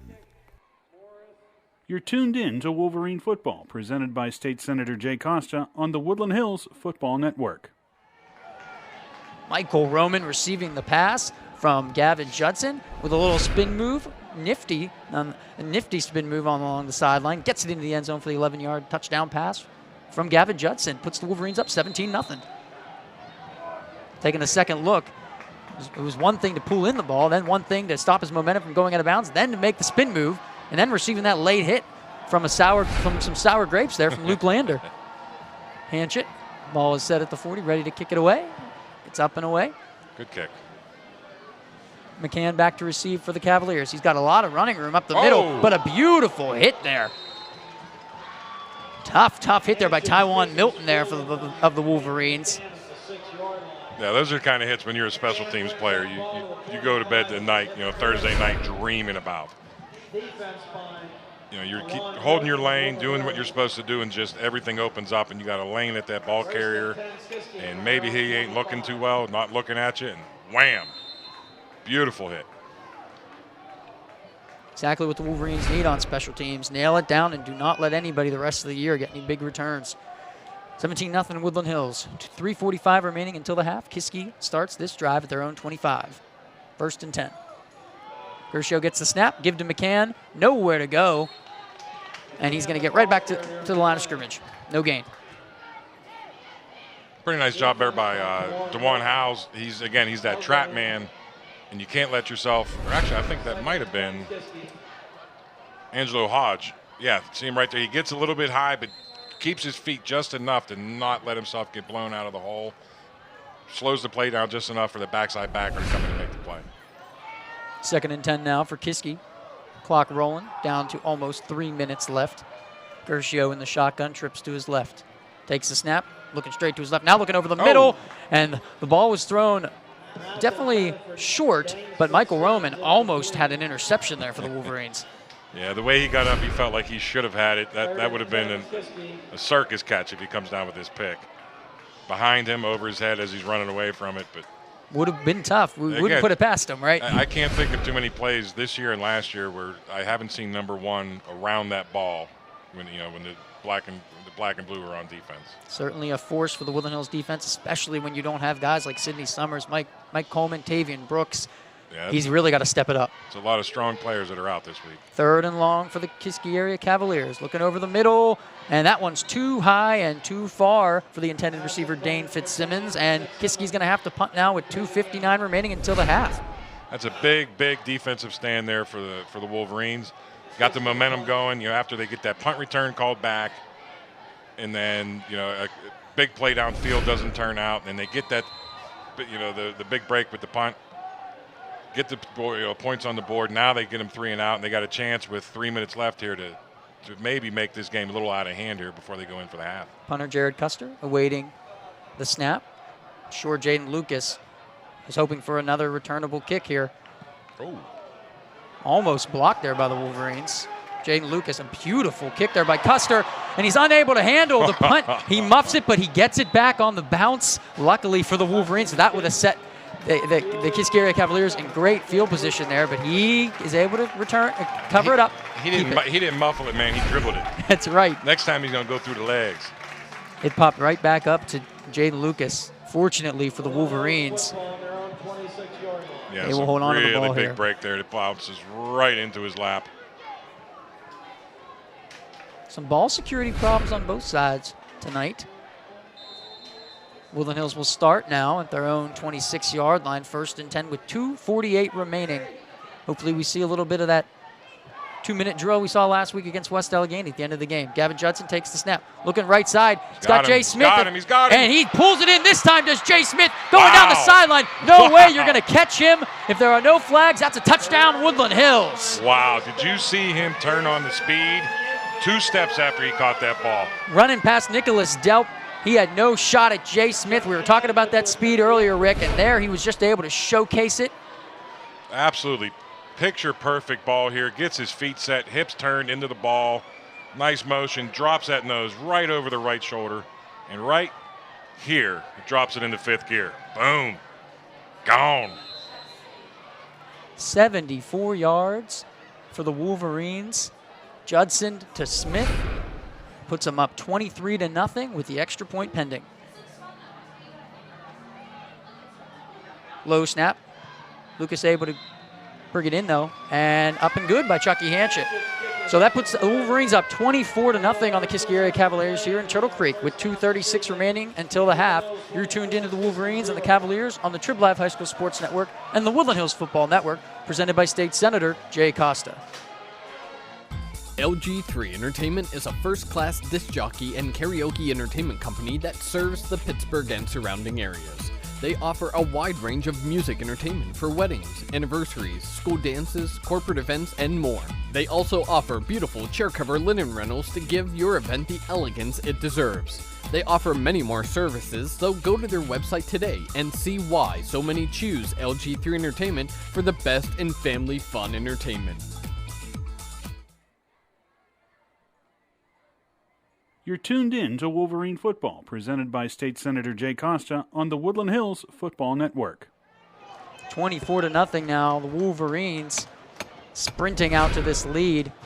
As you can see, Judson take that snap, quick little three-step drop right over the top. A beautiful ball from Judson. Smith this time was not going to let that one drop incomplete. Pulled it in and then kicked it into second gear for a big 74-yard touchdown for the Wolverines. Big plays, Rick, something that we haven't seen much of this year from the Wolverines. Scoring in general we haven't seen much of. This is the biggest point total they've put up all season, and it's only halftime about. Yeah, this is an impressive start here for the Wolverines defense in this game. Morris on the kickoff return, and he breaks through a hole. No. Chucky Hanchett's going to be there to be able to force him out of bounds. And it looked like Tracy Morris grabbed the face mask of Chucky Hanchett there. Well, he's allowed to put his hands there. He is, but he's not allowed to grab it, and I think he did. I couldn't tell if he grabbed it or if he just kind of was... Tough to say. Give him a little mush mouth. Tough to say, but nonetheless, a nice return for Tracy Morris. This Wolverines defense has to step up big here and keep him out of the end zone and off the scoreboard here. Almost was unable to handle that bouncing kick, but a nice move and a broken tackle there enabled him to break free up to the 45. That's where Kiski will start. Very close. Not quite a grab. Yeah, not quite. Yeah, I think that's a good no call. Good stiff arm there. Interesting formation here by Kiski. They're going to try a little trick play, and Peyton McCann's going to pull it in, and a nice result there for Kiski. Peyton McCann from Jack Kalecki there in that interesting little formation. You know, you got to pull out all the stops here. You're down 24-0. Yeah, they ran the old muddle huddle. Nice little spin move by McCann there. Breaks him free for a big first down. The defense saw it coming, you know, kind of read it a little bit, but there was just too much big meat out there in the way to get through the blocks and make the play. Another interesting formation. Kalecki takes the snap, rolling out to his right. Too high for Tracy Morris, and that was up. That last play resulted up to the 41-yard line into Woodland Hills territory. Yeah, that last play sets up this play, and he was, I think, ideally looking for that snake route. You know, they're running that muddle huddle to grab your attention left, hoping that it brings that safety over. They ran that nice big curl into the middle about 12 yards deep, and they run that snake pattern behind it, hoping if a safety jumps, you got an easy toss down the field for a touchdown. Nice job by the secondary for the Woodland Hills. Don't forget to follow the Woodland Hills Football Network on Twitter at WH Football Network. Kalecki this time finding McCann along the left sideline. I think he's lucky he didn't catch that ball. Yeah, he almost got rocked there by... He may have lost his head. Jeffrey Williams and Michael Roman along the sideline, but that ball falls incomplete on the pass from Kalecki. Like Woodland Hills defender may have gotten a hand on this ball as it comes across. Not quite. Just able to duck away from Williams and Roman there. Ball still at the 41 for a 3rd and 10 with 1:54 remaining until halftime. It looks like we're going to have a timeout here by Kiski. Kiski, that's their second of the half. So with 1:54 remaining until the half, it's Woodland Hills 24, Kiski nothing, but Kiski is driving on a key 3rd and 10. You're tuned into the Wolverines and the Cavaliers on the Trib Live High School Sports Network and the Woodland Hills Football Network, presented by State Senator Jay Costa. State Senator Jay Costa is proud to represent Pennsylvania's 43rd District since 1996 and is happy to support the Woodland Hills football team. If you have an issue concerning state government, contact one of Senator Costa's 3 local offices. Senator Costa's offices offer a variety of services for constituents. You can reach Senator Costa's Forest Hills office at 412-241-6690 or log on to senatorcosta.com. You're tuned in to Wolverine football, presented by State Senator Jay Costa on the Woodland Hills Football Network. Good. Key third down situation here. Back into a more standard formation for the Cavaliers. Nice hit. Cavaliers able to pull that one in. That's Dane Fitzsimmons. Nice key there by Jay Smith. Makes a nice read, comes up, gets low, keeps his head up, makes a nice tackle there. Only about 5 yards, though. He looks a little shaken up. I don't know if he's just maybe tired. He's been doing a lot tonight. Yeah, he got that head down a little bit. That might be a little bit of a stinger situation. You see that right arm kind of drop. We'll keep an eye on him on this play. Certainly hope Jay Smith is okay. One of your key players. Don't want to see him go down with an injury. 4th and 5 for Kiski, and it looks like they might take their final timeout here. Timeout. Kiski. That's their third and final timeout of the first half. That may have been the biggest break for the Woodland Hills defense so far, because if you see him here, he's kind of lagging behind the whole team. I'm a little worried about him. And we hope Jay Smith is okay. And while we have a minute here during the timeout before halftime, take a look at the history of the Wolverines against the Cavaliers. And dating back to 2003, the Wolverines are 6-0 against Kiski and outscoring them 204-34. Is that right? That is right, Rick. I know there was like in the early 90s there, I think there was a Kiski homecoming game that they came in and I think wiped the mat with the Wolverines. I'm not sure that there's been too many games that even close to that since. I wouldn't think so after hearing that, but last time they played was 2011. The Wolverines won that game 35-6. It was like that a lot of the way back to 2006 and 2003. Back down to the field here for this key 4th down play for the Cavaliers. Taking the snap is Gershio. Has plenty of time looking over the middle into a danger zone there. Almost picked off by Michael Roman. Again, he would have had to make a very athletic play to intercept that, but I'm glad he didn't because now the Wolverines get the ball in better field position. I don't know if he'd have been able to return it back to that point. Not sure what he's thinking here. I mean, he almost goes out of his way to throw into what is essentially triple coverage. Right. Maybe he's thinking, if they catch it and they get taken down right away, you gain some yardage there. That's not a thought you can have with the speed of this secondary for Woodland Hills. Right. Sometimes that long interceptions is every bit as good as a punt. Right. Especially with, seeing us return the punts for a touchdown, although there are penalties. 1st and 10 for the Wolverines, minute 7 seconds. Pitch to Anthony Meredith, the right side. Nice little run there, but he didn't have much running room. As we get to 1 minute remaining until the half, I think Coach Tim's going to be fine, maybe running 1 or 2 more plays, getting this into the locker room. Just Wolverines have to hold on to the ball. I wouldn't mind seeing one more stretch the field pass down the field. Seems like, we're open. The coverage is not there to the point where I'd be worried about the interception. If we misconnect, it's an incomplete pass. You run another running play and you run out the clock. But I like that. I like the idea of maybe going for one more 6-point play here. I agree, Rick. You'd love to see. You got that size of Josh Rawlings, and here he goes. Goes little play action across the middle of the field. Caught, pulled in, and you got a timeout, so I think you got to maybe use it here. As the Wolverines get a nice pass from Gavin Johnson and McKee Jackson. I'll tell you what, somebody ran the wrong pattern there.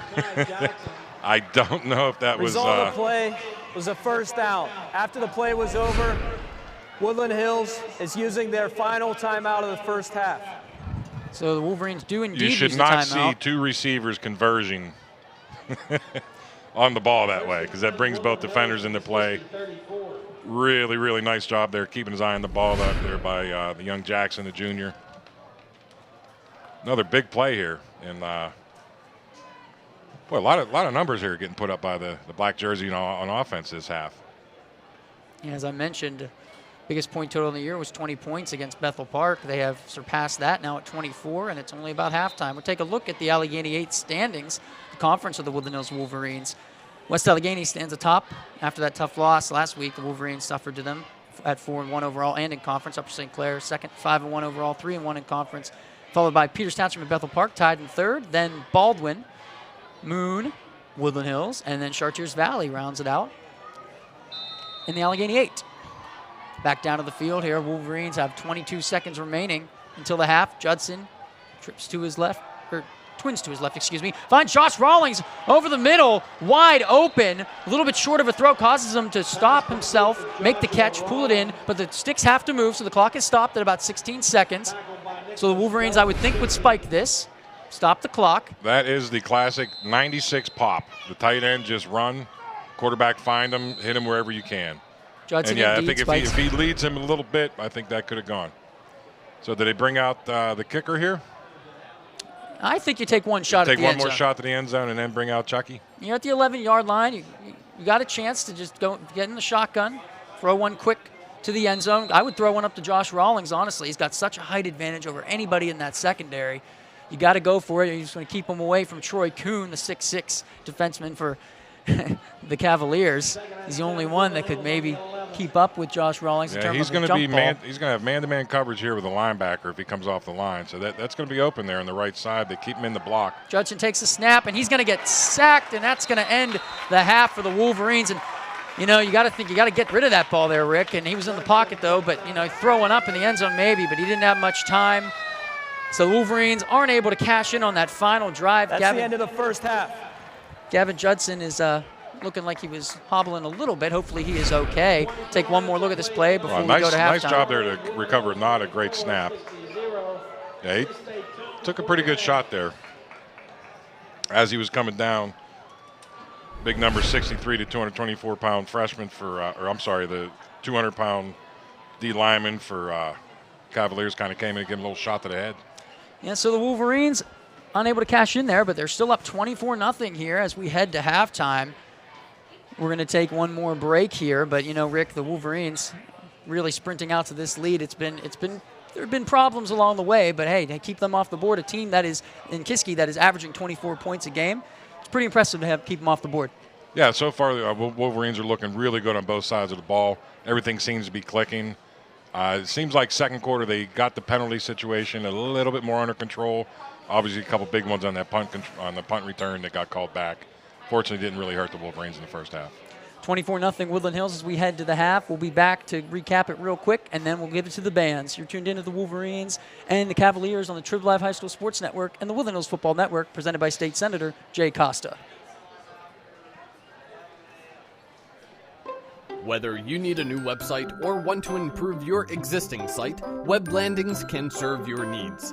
Web Landings provides professional, easy-to-maintain websites for businesses, organizations, and individuals.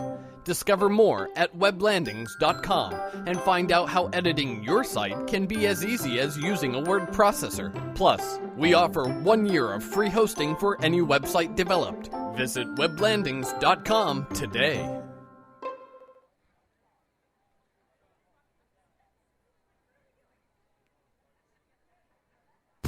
You're tuned in to Wolverine Football, presented by State Senator Jay Costa on the Woodland Hills Football Network and the Trib Live High School Sports Network.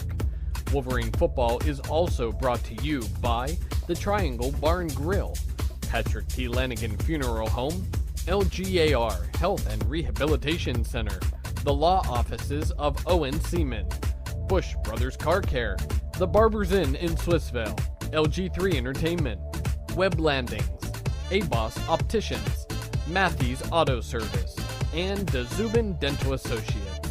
Now it's time for the Woodland Hills Football Network Halftime Show.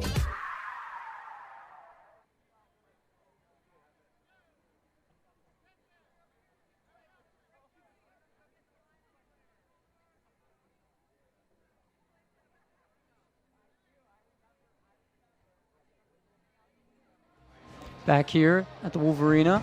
Quick recap of the first half before we let the bands take it over.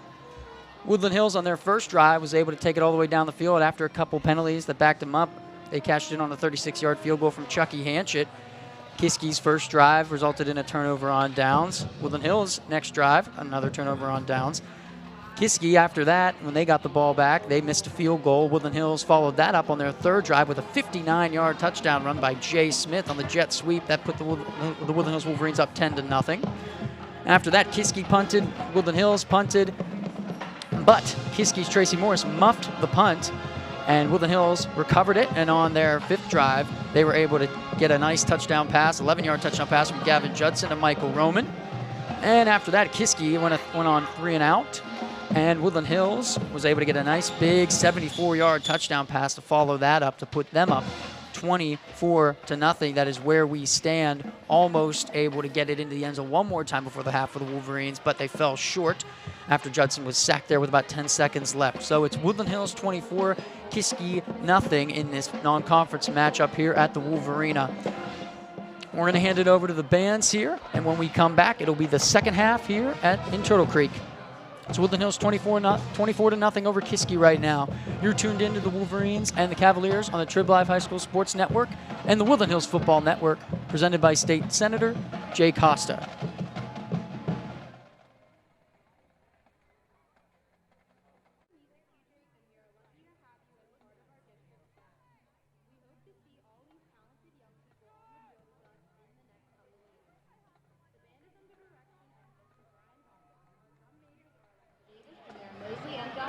Back here at the Wolverina, almost ready for the second half kickoff. 24-0 Woodland Hills. Field goal by Woodland Hills. Nice long touchdown run by Jay Smith, 59 yards. Touchdown pass from Gavin Judson to Michael Roman of 11 yards. And a big 74-yard touchdown pass down the right sideline from Gavin Judson to Jay Smith has resulted in this 24-0 lead for the Wolverines. Woodland Hills will kick off to start the second half to Kiski. Gavin Judson has 136 yards and 4 completions tonight. Anthony Meredith, 85 yards on the ground. William Clark, 21 yards on the ground. And on 2 carries, Jay Smith has 68 yards. Those are some stats there for the Woodland Hills Wolverines tonight. We're going to step away for a couple minutes here, and when we come back, a little bit more of an analysis, and then we'll get ready to go for the kickoff of the second half. You're tuned into the Wolverines and the Cavaliers on the Woodland Hills Football Network and the Trib Live High School Sports Network, presented by State Senator Jay Costa. State Senator Jay Costa is proud to represent Pennsylvania's 43rd District since 1996 and is happy to support the Woodland Hills football team. If you have an issue concerning state government, contact one of Senator Costa's 3 local offices. Senator Costa's offices offer a variety of services for constituents. You can reach Senator Costa's Forest Hills office at 412-241-6690 or log on to senatorcosta.com. The Triangle Bar and Grill in Swissvale is a proud sponsor of the Wolverines and has been serving the Woodland Hills community for nearly 3/4 of a century. The Triangle, located on Monongahela Avenue, is the home of the Battleship, the sandwich that made Swissvale famous. Plus, the Triangle has a full menu of specialty sandwiches you're gonna love. Call the Triangle at 412-271-9885 to place your order now.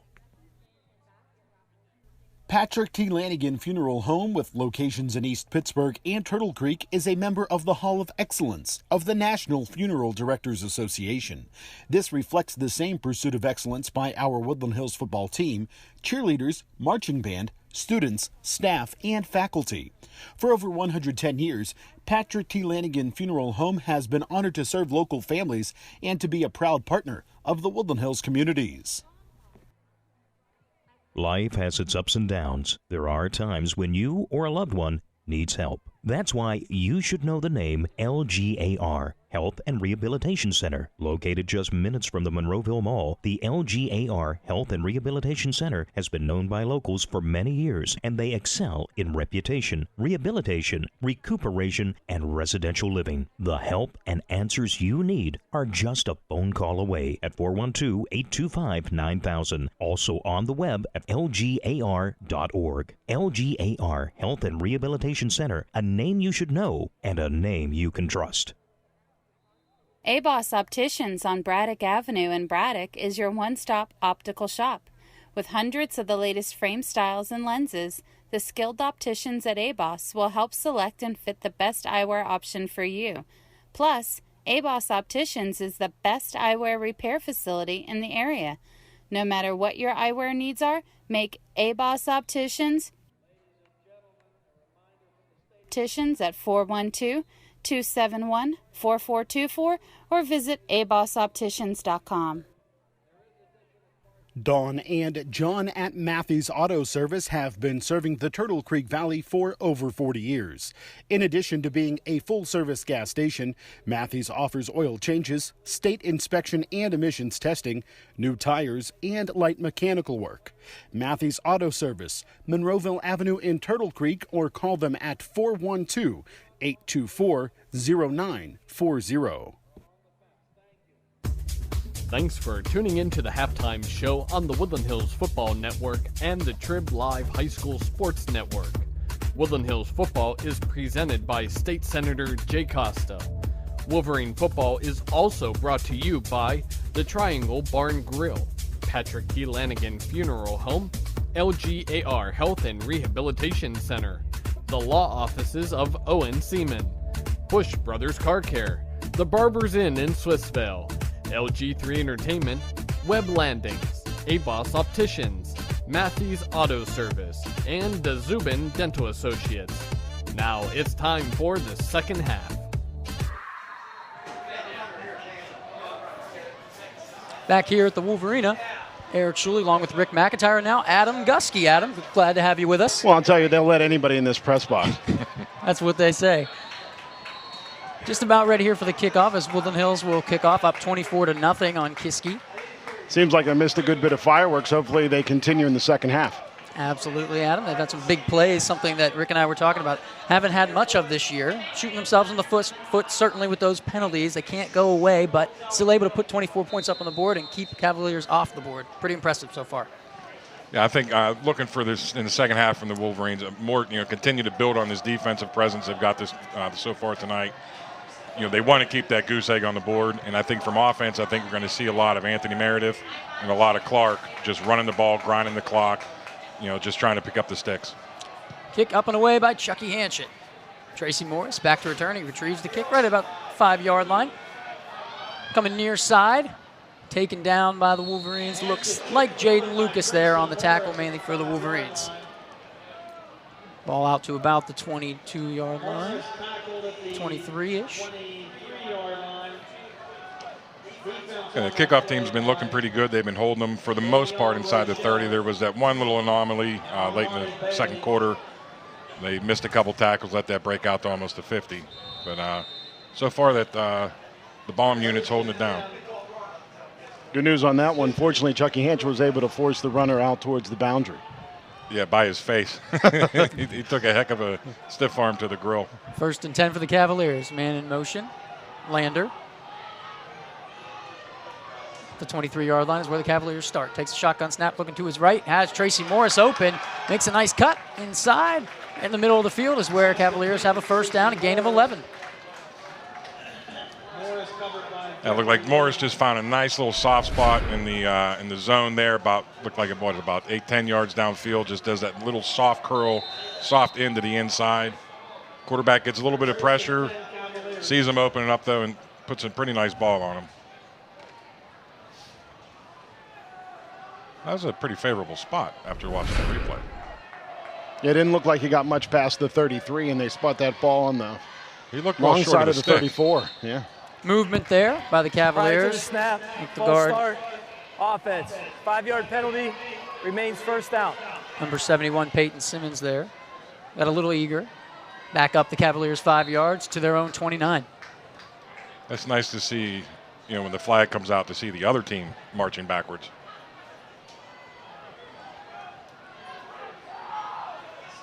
Cavaliers now backed up 5 yards. Have a 1st and 15 from their own 29. Gershio, the backup quarterback, called into action tonight in the shotgun. Now trips to his left, takes the snap, right back over the middle. That was dangerous as he tried to get that ball to Dane Fitzsimmons, but too many Wolverines there, and it falls incomplete. Well, I was watching what kind of coverage we were in there as the quarterback dropped back. We were in a cover 3.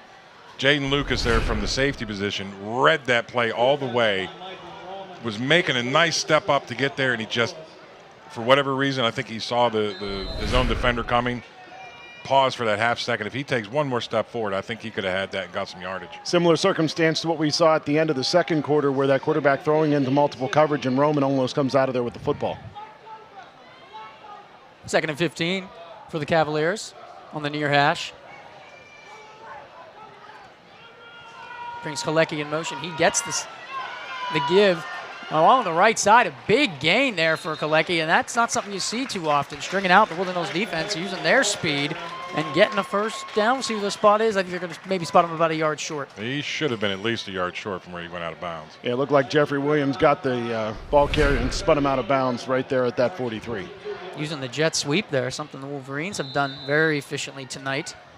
Yeah, Taylene Brook kind of shoots that outside gap and gets caught up in the wash and gets allows his man to get the hook block, kind of opened up that outside. He's got to know when he gets up there. If he gets up there, they're too easy to get low and get set and expect that outside pressure.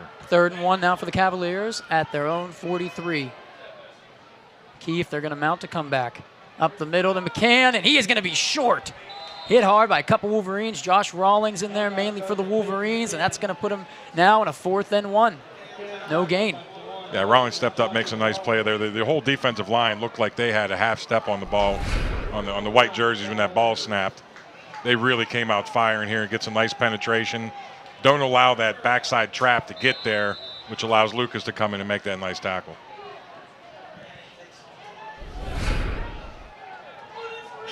Approaching 10 minutes to go in the 3rd quarter. The Cavaliers now on a key 4th and 1 here. This could be a big stop for the Wolverines. Gershio. Do not jump off sides. No free first downs. In the shotgun is Gershio. There it is. And they jump into the neutral zone and offsides. Dead ball, encroachment, defense. 5-yard penalty results in a first down. Caleb Brevard getting a little bit eager there, jumping in and gives a free first down to the Cavaliers, and that's something that's been a problem, those pre-snap penalties, all year for the Wolverines.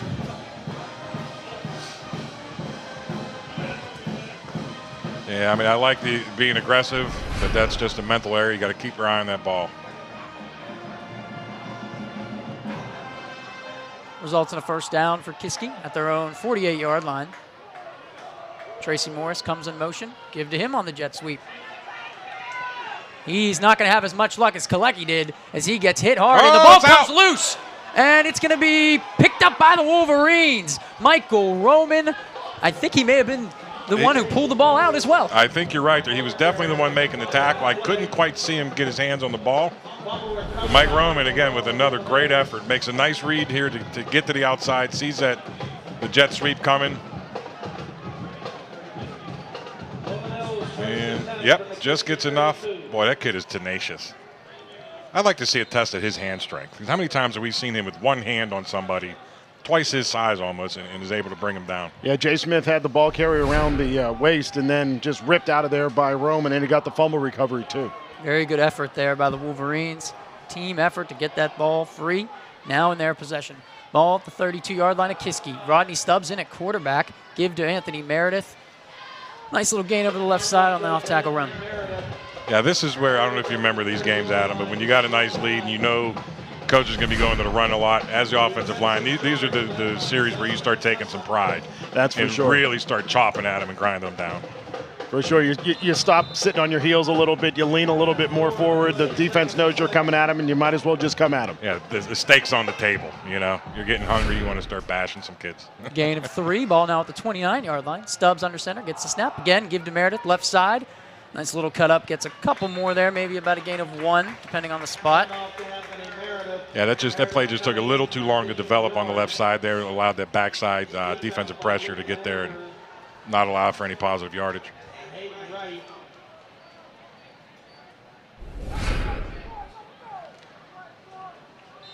Third down and 6 now for the Wolverines at the Kiski 28-yard line. This is 4th down territory, though. Got 2 chances to get it. The bootleg, Rodney Stubbs is going to tuck it and run it, and he's going to get it out to Chris Jones, and a nice block by the Wolverines. I don't see any flags down. I think maybe the Kiski fans wanted a blindside block. That official's got one. He's got it in his hand. He was waving it. I saw the hit, after it happened. I didn't quite see if he was in front of him or if he made an illegal hitter. It was one heck of a block and a really nice effort here to make the decision. I don't know how he got that ball out of tuck position and then gets a good throw. Yeah, that should have probably been a flag. looking at the replay, that looked like it might have been in the back. Yeah, and if anything, it was a peel back block as well, because the blocker was coming from downfield. Stubbs, the give to Anthony Meredith up the middle, off tackle, and he is all the way into the end zone for a Wolverine touchdown. That's 16 yards. All right, the big dogs are rolling up front, making some, basically a 9-lane freeway to run through there up the middle. And once you get Meredith, loose in that second level, he's going to make some people miss. And then he's going to look for contact and run somebody over at the goal line. Yeah, he's either going to make somebody miss or he's going to make somebody pay, one or the other. He kind of does everything here.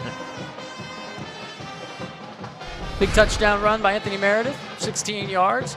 Makes it 30-0, pending the extra point by Chucky Hanchett with 7:44 remaining. High snap. Lucas gets it down. Kick is up and good by Chucky Hanchett. That makes it 31-0 with 7:44 remaining in the third quarter.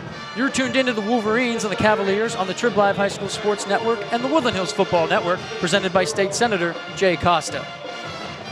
State Senator Jay Costa is proud to represent Pennsylvania's 43rd District since 1996 and is happy to support the Woodland Hills football team. If you have an issue concerning state government, contact one of Senator Costa's 3 local offices. Senator Costa's offices offer a variety of services for constituents. You can reach Senator Costa's Forest Hills office at 412-241-6690 or log on to senatorcosta.com. You're tuned in to Wolverine Football, presented by State Senator Jay Costa on the Woodland Hills Football Network. Wolverines capitalize on the fumble recovery and strip by Michael Roman and take it in 16 yards on the touchdown run by Anthony Meredith. Wow, these refs are really keeping them flags tight there. I saw at least two potential holding calls there that have gone unnoticed. Adam, you weren't here yet. You probably heard the call on your way here. The one touchdown drive, we had 3 plays in a row where Woodland Hills players were egregiously offsides, and there was not a single flag on any of the plays. Oh, my. That kick by Chucky Hanchett carries into the end zone for a touchback. Nice kick there by Chucky. He's a little pumped up tonight. He's definitely getting plenty of action out there with as many touchdowns and extra points he's kicking, and the early field goal to give the initial lead. Again, glad to have Adam Gusky with us tonight, along with Rick McIntyre. Speak for yourself. On the call. And, Woodland Hills defense has been playing very well the past 3 games. They've only given up 1 touchdown. Unfortunately, 1 and 2 in those games. But you've seen tonight, still keeping Kiski off the board. Another strong defensive effort. Yeah, this really just looks like a game where they're building on everything that we saw last week and that kind of heartbreaking 1-point loss. Both sides of the ball played really well, and it looks like they're building on it this week to better avail. Back down to the field. 1st and 10 for the Cavaliers after the touchback. Pass from Gershio to Fitzsimmons. Gets a couple there, up to about the 23-yard line for the Cavaliers. And right now, you don't see a whole heck of a lot of sense of urgency from Kiski, and that's kind of a surprise in this circumstance. Want to get on the board. They're scoring 24 points a game, like you said earlier, Eric. Yeah, it is surprising to see a high-powered offense not in much of a hurry here, Adam. You are correct. No huddle or anything. They're just going at their normal pace. Even just getting back to the huddle there, they're kind of dragging a little bit. I don't know if it's maybe just a psychological thing here where they just feel like they're beaten down.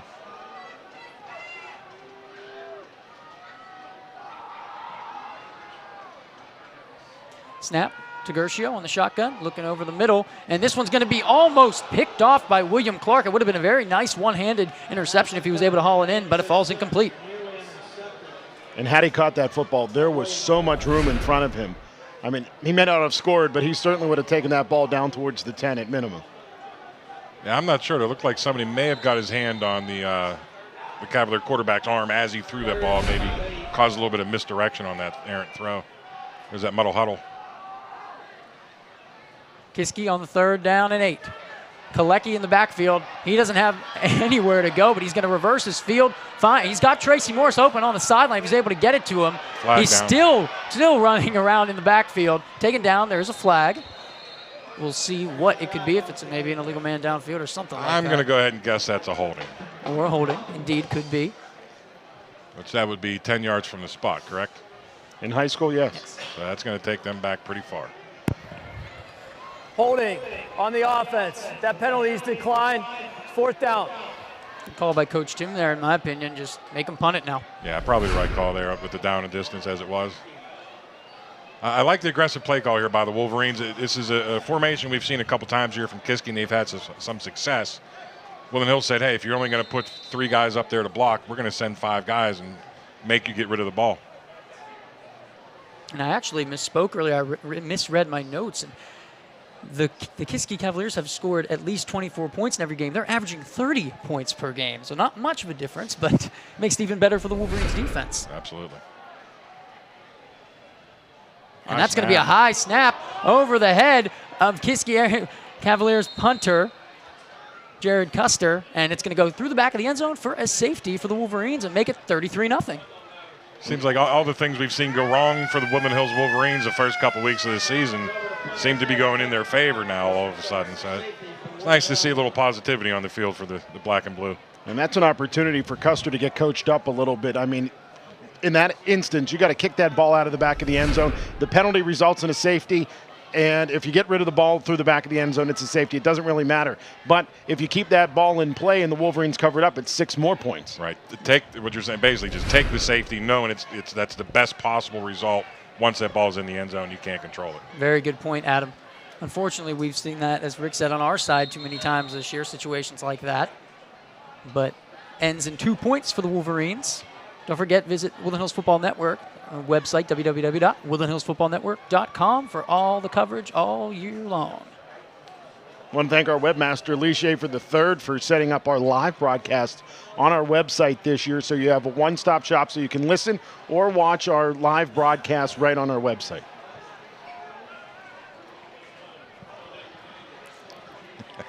Ball set by Nicholas Smith. Ready to kick it away from his own 20, as Woodland Hills will get the ball back after the safety.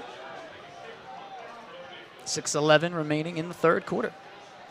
Kick is up and away. It's a high kick, but only to about midfield. Going to be returned for the Wolverines. Number 48, Zachary Threats. Yeah, pretty nice effort there. Gets looks like about a 13, 14-yard return there with essentially no blocking in front of him. Just kind of steamrolls his way across the 50. Not sure what the goal there was with that little pooch kick. Didn't look like he was kicking it to an open area, in the return team. And Zachary Threats on the return there. I mean, everybody behind that first line has the ability to break out and run with the football for Woodland Hills, and you saw that there with the reserve running back and Zachary Threats. Great point, Adam. There are so many guys who can take the ball to the house on this team every year. So much talent and speed. Ball at the 36-yard line of the Cavaliers. That's where Woodland Hills will start. Gavin Judson at quarterback. Number 1 lined up as a wide out there on the top of the screen. Armani Bailey, tailback to his right. Give him a jet sweep to Jaden Lucas. He makes a nice cut up the middle. He's got lots of room at the 20, the 15, the 10, the 5, into the end zone for the touchdown as he carries the Cavalier Jared Curcio with him all the way into the end zone. I don't see any laundry on the field. And he wouldn't be denied. When he got wrapped up around the 5-yard line, it was gut check time, and he wanted to get across that goal line for a touchdown. I'd like to see a little more ball security here running through this little bit of a mess there. It looks a little better on the replay. From up here, the initial play, he looked like that ball was kind of freewheeling, but does a great job holding on to it and drags number 23 right in the end zone. Lots of strength shown there by Jaden Lucas. Chucky Hanchett for the extra point. Now he's got to catch his breath and hold the snap. Kick up. And good for the Wolverines. That will make it 40-0 after the big 36-yard touchdown run by Jaden Lucas. With 5:55 remaining in the third quarter, the Woodland Hills Wolverines lead the Kiski area Cavaliers 40-0. You're tuned into the Wolverines and the Cavaliers on the Trib Live High School Sports Network and the Woodland Hills Football Network, presented by State Senator Jay Costa. Woodland Hills football is brought to you in part by the law offices of Owen Seaman. Owen is a Woodland Hills alumnus who studied law at Duquesne University and has been practicing law in the Pittsburgh area for over 15 years. Attorney Owen Seaman's experience encompasses virtually every facet of criminal defense. If you find yourself in need of criminal defense representation, call Owen at 412-721-0412 or visit owenthelawyer.com. You're tuned in to Wolverine Football, presented by State Senator Jay Costa on the Woodland Hills Football Network. 36-yard touchdown run by the Wolverines senior Jaden Lucas. Lots of strength shown at the end of that run, as he would not be denied, as Adam said, carrying Cavalier with him into the end zone. The kick up and away for Chucky Hanchett, headed towards the sideline, but Tracy Morris picks it up. Takes it along the 15, the 20, breaks through a couple tackles, but taken down at the 30-yard line by Jaden Lucas. Yet again coming through big. One-man wrecking crew right now. Arm strength there by Jaden Lucas, evident. He showed the strength carrying a tackler into the end zone there. He shows the strength bringing the ball carrier down. Yeah, really, I think he was about the last guy to really have a chance to bring that ball carrier down, and that was going all the way. Possibly a touchdown saving tackle there by Lucas. He'll get to take a little bit of a rest here as he heads to the sideline, as the mercy rule now be in effect for the Wolverines. Clock will run. Ethan Gershio with a bunch to his left. Sends McCann in motion wide. Gets the snap on the 1st and 10. Looking to his left. He's got a man. Picked off by the Wolverines. That's Taylon Brooks. Pick 6. Big touchdown for the Wolverines. Well, I'll tell you, just everything is just clicking and going right for the Wolverines tonight, Adam.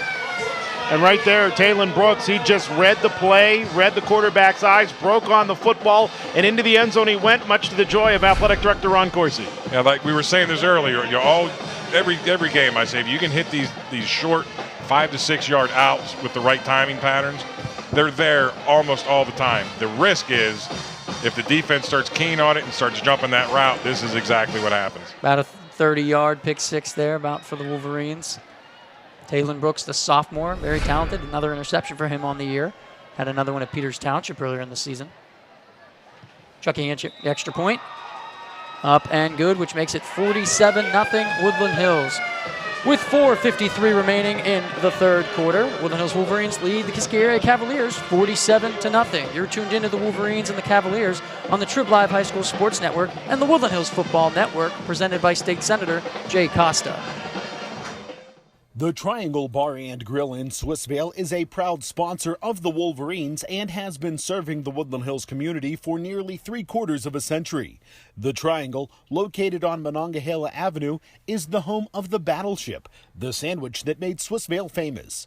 Plus, the Triangle has a full menu of specialty sandwiches you're gonna love. Call the Triangle at 412-271-9885 to place your order now. You're tuned in to Wolverine Football, presented by State Senator Jay Costa on the Woodland Hills Football Network. Wolverines making a statement tonight, up 47-0 as we take a second look at this pick 6 by the Woodland Hills sophomore Taylon Brooks. Yeah, again, just jumps the route nicely. Really good job getting that and securing that ball. A little bit of pressure from the receiver there, turning it into a defender. And what I was impressed with Brooks, not only is how he broke on it and took it to the house, but he also had pinched Mason to the sideline. So if Mason caught the ball, he wasn't going to have a whole heck of a lot of room to run with it. Stepping in for brother Tavian Brooks tonight as he's undressed. Big pick 6. Kicked away by Chucky Hanchett into the end zone again for a touchback. Tell you, it's the shoes. I'm convinced. Switching shoes. Yeah, those bright shoes Oh, from those last shoes week. last week were something else. Woodland Hills in this non-conference matchup tonight, making the statement, as I said before, heading into a big non-conference matchup next week at Seneca Valley, a 6A team who's played some very good teams tough this year, North Allegheny, Central Catholic. See how the Wolverines can do next week. Clock running, as we said, approaching 4 minutes in the third quarter. Gershio under center. Give straight up the middle to Peyton McCann. Able to get a few there, 3, maybe 4, depending on the spot if they're generous. Anthony Collins tearing at the football there. Woodland Hills defense relentless. They just want to get the ball away from Kiski. Number 1, keep him off the scoreboard. Number 2, try to get another opportunity for a defensive score. Well, you know, they're saying there's blood in the water. Well, that water's pretty bloody right now with that turnover and the way this defense has been holding their own against this normally very powerful and explosive Kiski offense. So the Sharks are circling. That's what you're saying. They're circling, and they've taken a few bites so far. Without 3 of their biggest Sharks, and Sidney Summers, and Yeah, Mike Coleman, excellent point. Tavian Brooks. So it is now 2nd and 6 at their own 24-yard line. Gershio in the shotgun, but the Wolverines jump offside. Dead ball, encroachment, defense. 5-yard penalty, remains 2nd down. That was essentially the entire defensive line guilty of that penalty.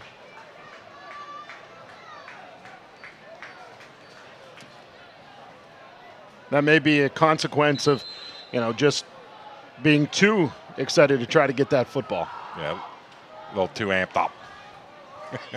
This is a defense that has only allowed Woodland Hills 13 points a game. The defense, I emphasize that because they've given up a couple other touchdowns on special teams. But defense, strong all season.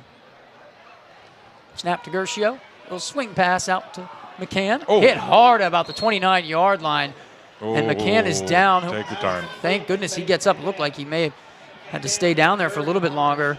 Luckily, it looks like his arm was maybe what came up a little bit shaken up there, not his head.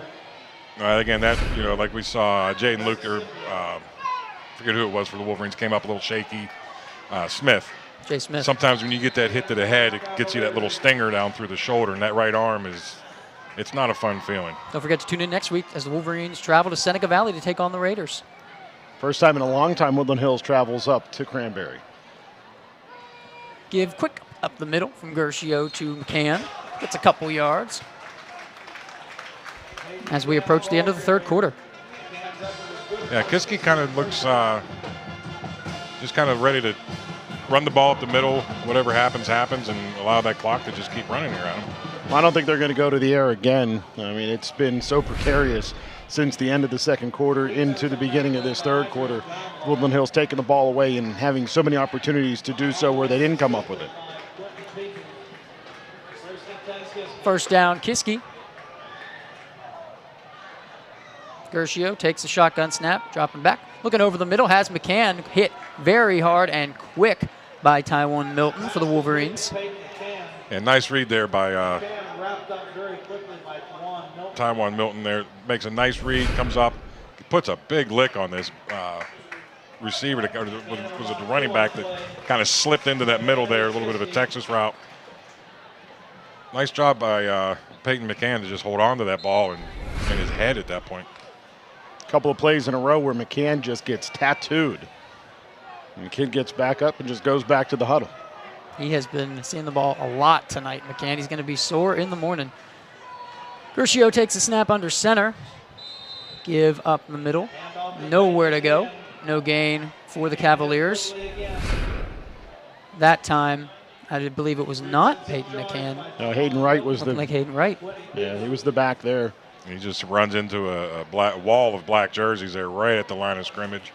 Nothing to gain. And that'll be the end of the 3rd quarter.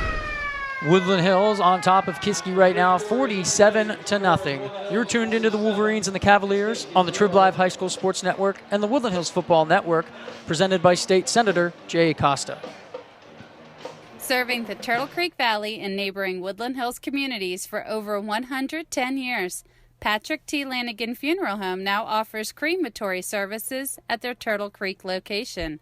Families choosing cremation can have added peace of mind knowing that their loved one never leaves the care of Patrick T. Lanigan Funeral Home, and that their crematory is used exclusively for the families they serve. You're tuned in to Wolverine Football, presented by State Senator Jay Costa on the Woodland Hills Football Network. Start of the 4th quarter here at the Wolverina in Turtle Creek, Pennsylvania, 47-0 Woodland Hills. Eric Schulte on the call with Rick McIntyre and Adam Gusky. You know, guys, I don't think the Cavaliers are used to this. They have only lost 3 games on the season, and they lost to North Hills and Hampton. Those were both really close games. They also lost to Penn Hills by 36. But this, being down by this many points and not even being on the board, that's something new to the Cavaliers, I think. Yeah, it's not an easy pill to swallow. You know, and even if you are used to it, every game it doesn't set you up to be able to take it any better. Yeah, and like you said, it adds insult to injury. You're getting beat up on the scoreboard, and you haven't scored, and you have that potent offense. Absolutely. Against Penn Hills, they were able to put up 28 points in that loss, 64-28. Pass from Gershio to Dane Fitzsimmons. Down for a nice gain of about 9 there.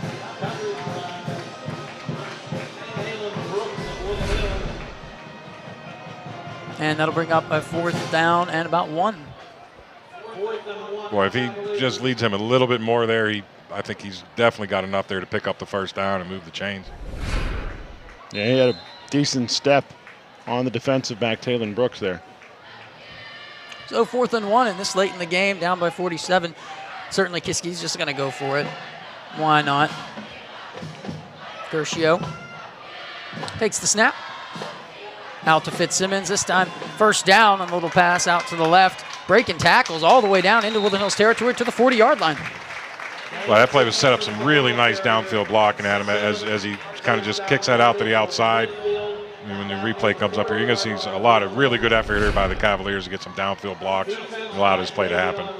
Add to that the patience of the receiver to stay behind the blocker there, take it to that far boundary before finally getting wrapped by Jeffrey Williams over there. And Williams just an inch shy of coming up with a horse collar. Fortunately, just grabbed the jersey on the back. 1st and 10 now for the Cavaliers, ball at the 40-yard line of Woodland Hills. And the Wolverines jump offside once again. Dead ball, encroachment, defense. 5-yard penalty, remains first down.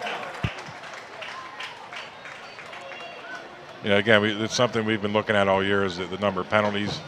And again, obviously with the 47-0 lead, the clock running, not a whole lot of chance of costing and being, doing anything too costly in this game. But it's a matter of discipline. It's a matter of precedent. You got to start fixing these things because in closer games, those are really going to matter. Yeah, you don't want to put another coin in the bank of bad habits there. You just want to continue to, play disciplined football. 1st and 5 now. Gershio takes the snap out to his right. That one's a little bit too high there for his man, Dane Fitzsimmons.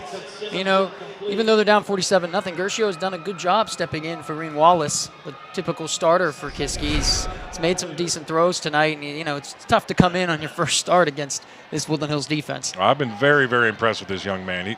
He kind of tries to finesse that ball out a little bit too much, and it floats on him, but he's made some excellent throws tonight. He's made some great decisions tonight on ball placement.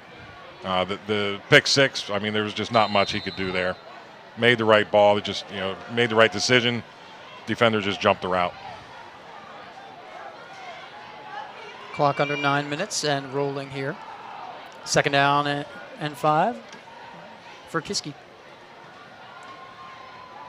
Over the middle, looking for Tracy Morris, just short. On the pass, and I'm seeing on the marker now, it looks like it said 3rd down. I wasn't sure if we missed one there. They have it 4th down. We have it 3rd down. We'll have to see. Takes a pretty nice shot here as he's getting thrown by several Wolverine defenders. Probably keeps that ball from hitting the mark there and coming up with a big gain. Kind of a double-edged sword there. It puts Tracy Morris in one-on-one coverage on this near side. But they stack those 3 receivers on that short side, and you're almost wasting 3 receivers just to put Tracy Morris in single coverage on this side, and he still has safety help. Very good point. You got a very talented, fast receiver in Tracy Morris. Don't want to waste him like that. 3rd down, we were correct. They switched the marker. And 5 for Kiski. Immediate pressure by the Wolverines, and they're going to take down Gershio deep in the backfield for a big sack by a couple Wolverines. Thomas Sheard was in there, and I think it was also Quentin Peoples. And Idris Goodluck was the first one to get there for Woodland Hills, and he was down at the bottom of the pile. And he came in from that linebacker blitz and just blew the play up from the get-go, and then the defensive lineman came in and helped out. I'd say he gets the 3/4 sack on that one. They have a .75 on the stat crew? We do now. Okay. Here we go. We'll give it to him. Big sack by Idris Goodluck for the Wolverines. Now a 4th and long, 15 for the Cavaliers, and they will punt it away. Approaching 7 minutes to go in this one. Kick away for Kiski. Low liner, returned by Woodland Hills. Couple nice moves there by I think it was Jay Nedmans there on the return for the Wolverines. Yeah, a couple nifty little drops his hips, get them feet turning a little bit. Looks like he just kind of loses his footing, but didn't look like he had a whole lot of real estate ahead of him. He's going to get tracked down there pretty soon. Good job just fielding that line drive punt. Sometimes those can kind of get on you a little faster than you're anticipating.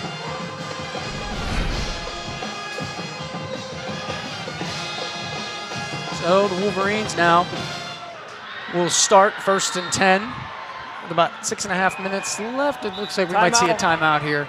Woodland Hills, they're first of the half.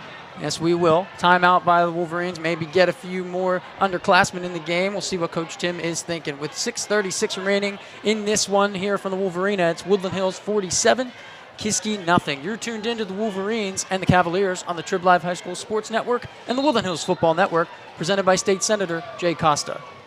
Life has its ups and downs. There are times when you or a loved one needs help. That's why you should know the name LGAR, Health and Rehabilitation Center. Located just minutes from the Monroeville Mall, the LGAR Health and Rehabilitation Center has been known by locals for many years, and they excel in reputation, rehabilitation, recuperation, and residential living. The help and answers you need are just a phone call away at 412-825-9000. Also on the web at lgar.org. LGAR Health and Rehabilitation Center, a name you should know and a name you can trust. Back here at the Wolverina, quick timeout there for the Wolverines. As we come back, we'll see the replay on that one with Davian Rochelle, talented sophomore for the Wolverines, in at quarterback. The give there was to Armani Bailey. He was hit hard up the middle. Davian Rochelle, from seeing him at the wide receiver spot, reminds me of a Steve Breston. I like to see him in at quarterback. You know, he's very fast. He's got a lot of agility. Nice to see him maybe for the future. Another give up the middle there. Not much doing for the Wolverines. Yeah, I was fortunate enough to be on the staff when Steve Breston was obviously a star here at Woodland Hills. And he wasn't the best quarterback in the league. He didn't have the greatest arm, and I think he'd be the first to admit that. He was definitely proficient and did a good job, but he was just by far the best athlete on the field. And sometimes that's just what you do when you have that kind of talent stacked up. You put your best guy in a quarterback, and he made some miracles happen on that field. Yeah, for a couple years, he wasn't just the best athlete on the field; he was the best athlete in the state. Very true. Definitely agree with that one, Adam. Kel Bradley was on the carry there before for the Wolverines. Rochelle's going to take this one to the left and just tuck it under and run. Didn't even think about it. That's a nice little gain there for the Wolverines. As you said, reminiscent of Steve Breston. That's kind of what we ended up doing. A lot of times it became, we used to run the stretch play, 28 stretch, 27 stretch. Finally, we looked at it. We said, the quarterback's out running the running back. Why don't we have the tailback block? And it basically became Stevie run left, Stevie run right. And that was a very, very difficult play for any defense to stop. Rochelle, definitely a weapon that the Wolverines can utilize as a sophomore moving forward. Get back to those days of the more mobile quarterback possibly down the road. With just about 4 minutes and 15 seconds remaining in this one, Woodland Hills now. On a 1st and 10, Rochelle has trouble handling the snap, but pulls it back in.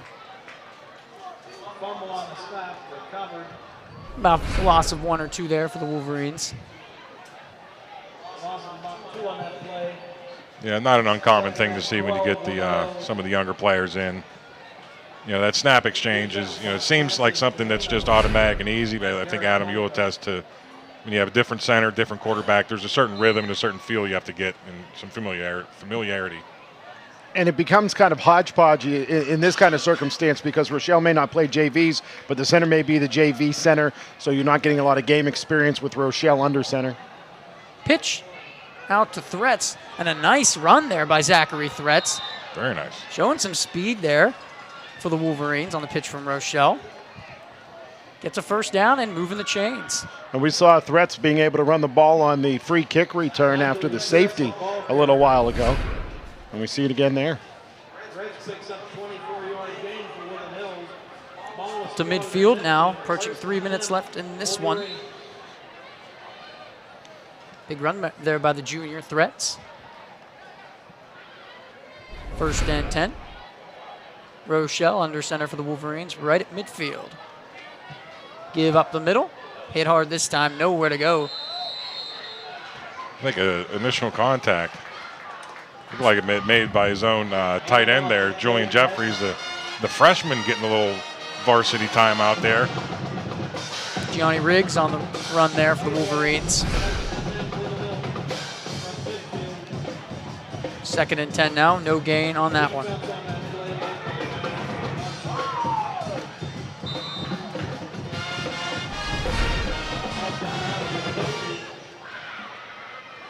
Rochelle under center now.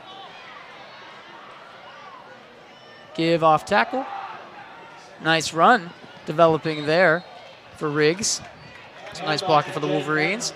Gets him up to about the 45, 46-yard line.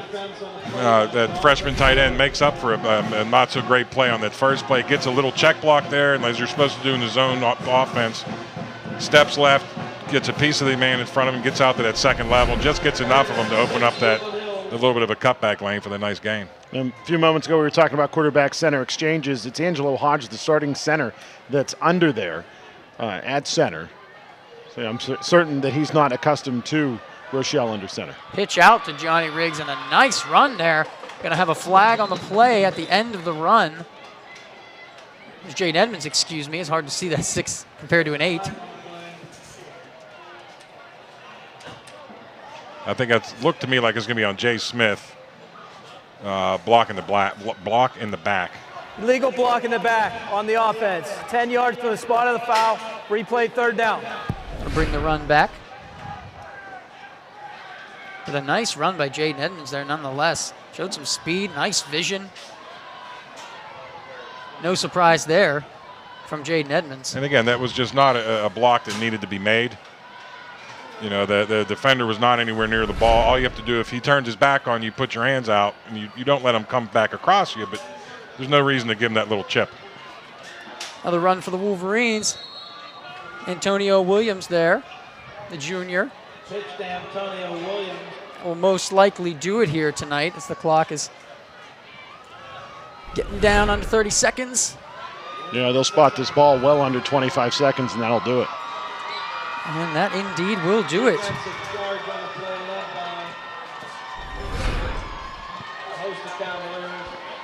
So out for the handshakes now as the Wolverines put up a big 47-0 victory over the Kiski area Cavaliers. Don't forget, next week, the Wolverines will travel to Seneca Valley to take on the Raiders, who are 4-2 in 6A. That's a 7:30 kickoff next week. Big win for the Wolverines, guys. We're going to step away and come back with a post-game show as the Wolverines are victorious tonight over the Cavaliers, 47-0. You're tuned into the Wolverines and the Cavaliers on the Trib Live High School Sports Network and the Woodland Hills Football Network, presented by State Senator Jay Costa. Woodland Hills Football is brought to you in part by the law offices of Owen Seaman. Owen is a Woodland Hills alumnus who studied law at Duquesne University and has been practicing law in the Pittsburgh area for over 15 years. Attorney Owen Seaman's experience encompasses virtually every facet of criminal defense. If you find yourself in need of criminal defense representation, call Owen at 412-721-0412 or visit owenthelawyer.com. There are a few things that guys like more than a great haircut at a real barbershop. And at the Barbers Inn on Washington Avenue in Swissvale, you'll find both. Plus, you can relax in style on supple leather sofas while watching their big screen HD TV. You can even shoot some pool while you wait. But most importantly, you'll walk out the door with a haircut or shave that you're sure to love. Walk-ins are always welcome at the Barbers Inn. For more information, call 412-271-7434. And remember, real men come to the Barbers Inn. LG3 Entertainment is a first-class disc jockey and karaoke entertainment company that serves the Pittsburgh and surrounding areas. They offer a wide range of music entertainment for weddings, anniversaries, school dances, corporate events, and more. They also offer beautiful chair cover linen rentals to give your event the elegance it deserves. They offer many more services, so go to their website today and see why so many choose LG3 Entertainment for the best in family fun entertainment. Whether you need a new website or want to improve your existing site, Web Landings can serve your needs. Web Landings provides professional, easy-to-maintain websites for businesses, organizations, and individuals. Discover more at weblandings.com and find out how editing your site can be as easy as using a word processor. Plus, we offer 1 year of free hosting for any website developed. Visit weblandings.com today.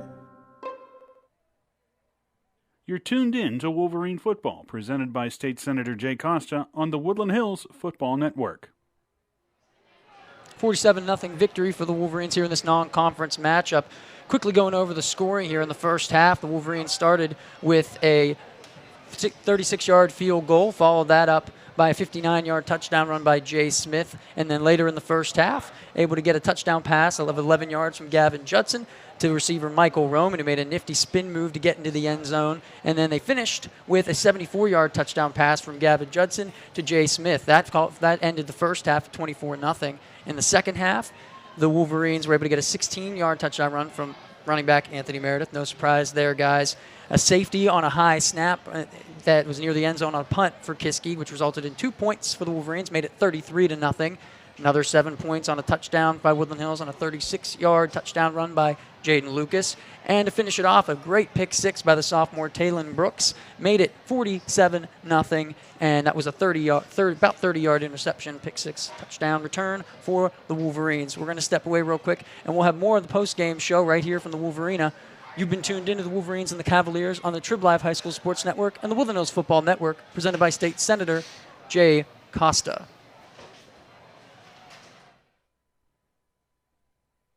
State Senator Jay Costa is proud to represent Pennsylvania's 43rd District since 1996 and is happy to support the Woodland Hills football team. If you have an issue concerning state government, contact one of Senator Costa's 3 local offices. Senator Costa's offices offer a variety of services for constituents. You can reach Senator Costa's Forest Hills office at 412-241-6690 or log on to senatorcosta.com. The Triangle Bar and Grill in Swissvale is a proud sponsor of the Wolverines and has been serving the Woodland Hills community for nearly 3/4 of a century. The Triangle, located on Monongahela Avenue, is the home of the Battleship, the sandwich that made Swissvale famous. Plus, the Triangle has a full menu of specialty sandwiches you're gonna love. Call the Triangle at 412-271-9885 to place your order now. Patrick T. Lanigan Funeral Home, with locations in East Pittsburgh and Turtle Creek, is a member of the Hall of Excellence of the National Funeral Directors Association. This reflects the same pursuit of excellence by our Woodland Hills football team, cheerleaders, marching band, students, staff, and faculty. For over 110 years, Patrick T. Lanigan Funeral Home has been honored to serve local families and to be a proud partner of the Woodland Hills communities. Life has its ups and downs. There are times when you or a loved one needs help. That's why you should know the name LGAR, Health and Rehabilitation Center. Located just minutes from the Monroeville Mall, the LGAR Health and Rehabilitation Center has been known by locals for many years, and they excel in reputation, rehabilitation, recuperation, and residential living. The help and answers you need are just a phone call away at 412-825-9000. Also on the web at lgar.org. LGAR Health and Rehabilitation Center, a name you should know and a name you can trust.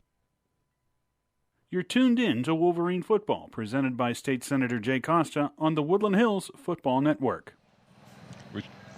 Back at the Wolverina, ready to wrap things up here with some post-game analysis. But before we do that, Rick and Adam, we're going to have some superlatives, and we're going to start with the Attorney Owen Seaman defensive stand of the game. And we thought just went to the whole game, the whole defense, pitching the shutout and just playing well all game, keeping a team that averages 30 points a game off the board. Pretty impressive, guys. Yeah, absolutely. Really impressive performance tonight by the defense. They've been really doing it all year with, a few exceptions, a couple big splash plays. But, tonight I think, anytime you get that goose egg up, the whole defense is worthy of some recognition. And from the half of football I saw, their tenacity was remarkable. They were all over the football. They were swarming. They were going after the football. Not only were they forcing takeaways, but on plays they didn't force takeaways, they were ripping at the ball. Absolutely. So the whole defense gets the defensive stand of the game from attorney Owen Seaman. Next, we're going to take a look at the Patrick T. Lanigan play of the game, which near the end of the first half, that big 74-yard touchdown pass from Gavin Judson to Jay Smith. That was our selection, as Judson was able to showcase his arm strength, and Jay Smith really did a great job of pulling that in and then breaking away from the Cavalier defender for the touchdown. Yeah, he really, that ball was right on target, dropped right, the nose dropped right over his right shoulder, and then he catches it, took about 3 steps, and then, like I said, he dropped it in the 5th gear, and the afterburners came on, and he was gone. And I unfortunately, I didn't see that play, but I'm sure it was impressive. And I know the way Jay Smith's able to run with the football in his hands, so I'm sure it was a sight to behold. And last but not least, the State Senator Jay Costa, player of the game. And there were a lot of people to choose from. A lot of guys played really hard tonight, obviously, with the 47-0 victory. But we decided to go with Michael Roman because he made plays on the offensive side of the ball and the defensive side of the ball, guys. Yeah, obviously, he had the rare touchdown for young Romans. After that play happened, I mentioned to Eric, I don't remember seeing him catch the ball on offense too many times. And so he's got the touchdown, and then he gets the strip fumble and the recovery, which set up a touchdown, and just countless big tackles on defense. Add to that the couple of pass breakups. He had one in the latter stages of the second quarter, and then in the early stages of the third quarter prior to that forced fumble and fumble recovery. He was really all over the field for the first 3 quarters while he was in there on both sides of the ball. Yeah, no big surprise. Another excellent effort by number 1 for the Wolverines. So Michael Roman again, the State Senator Jay Costa, player of the game. That'll do it here tonight from the Wolverines as the Wolverines get a victory over the Kiski area Cavaliers 47-0. Don't forget next week, tune into the Woodland Hills Football Network as the Wolverines travel to Seneca Valley to take on the 6A Seneca Valley Raiders. Thank you again for tuning in. For Rick McIntyre, Adam Guskey, I'm Eric Schuley, and you've been tuned into the Wolverines and the Cavaliers on the Trib Live High School Sports Network and the Woodland Hills Football Network, presented by State Senator Jay Costa. Today's broadcast of Wolverine football was presented by State Senator Jay Costa on the Woodland Hills Football Network and the Trib Live High School Sports Network. Wolverine football is also brought to you by the Triangle Barn Grill, Patrick T. Lanigan Funeral Home, LGAR Health and Rehabilitation Center, the law offices of Owen Seaman, Bush Brothers Car Care, the Barbers Inn in Swissvale, LG3 Entertainment, Web Landings, A-Boss Opticians, Matthews Auto Service, and DeZubin Dental Associates. This broadcast has been a presentation of A.W. Guskey Productions and LG3 Entertainment. Copyright 2018.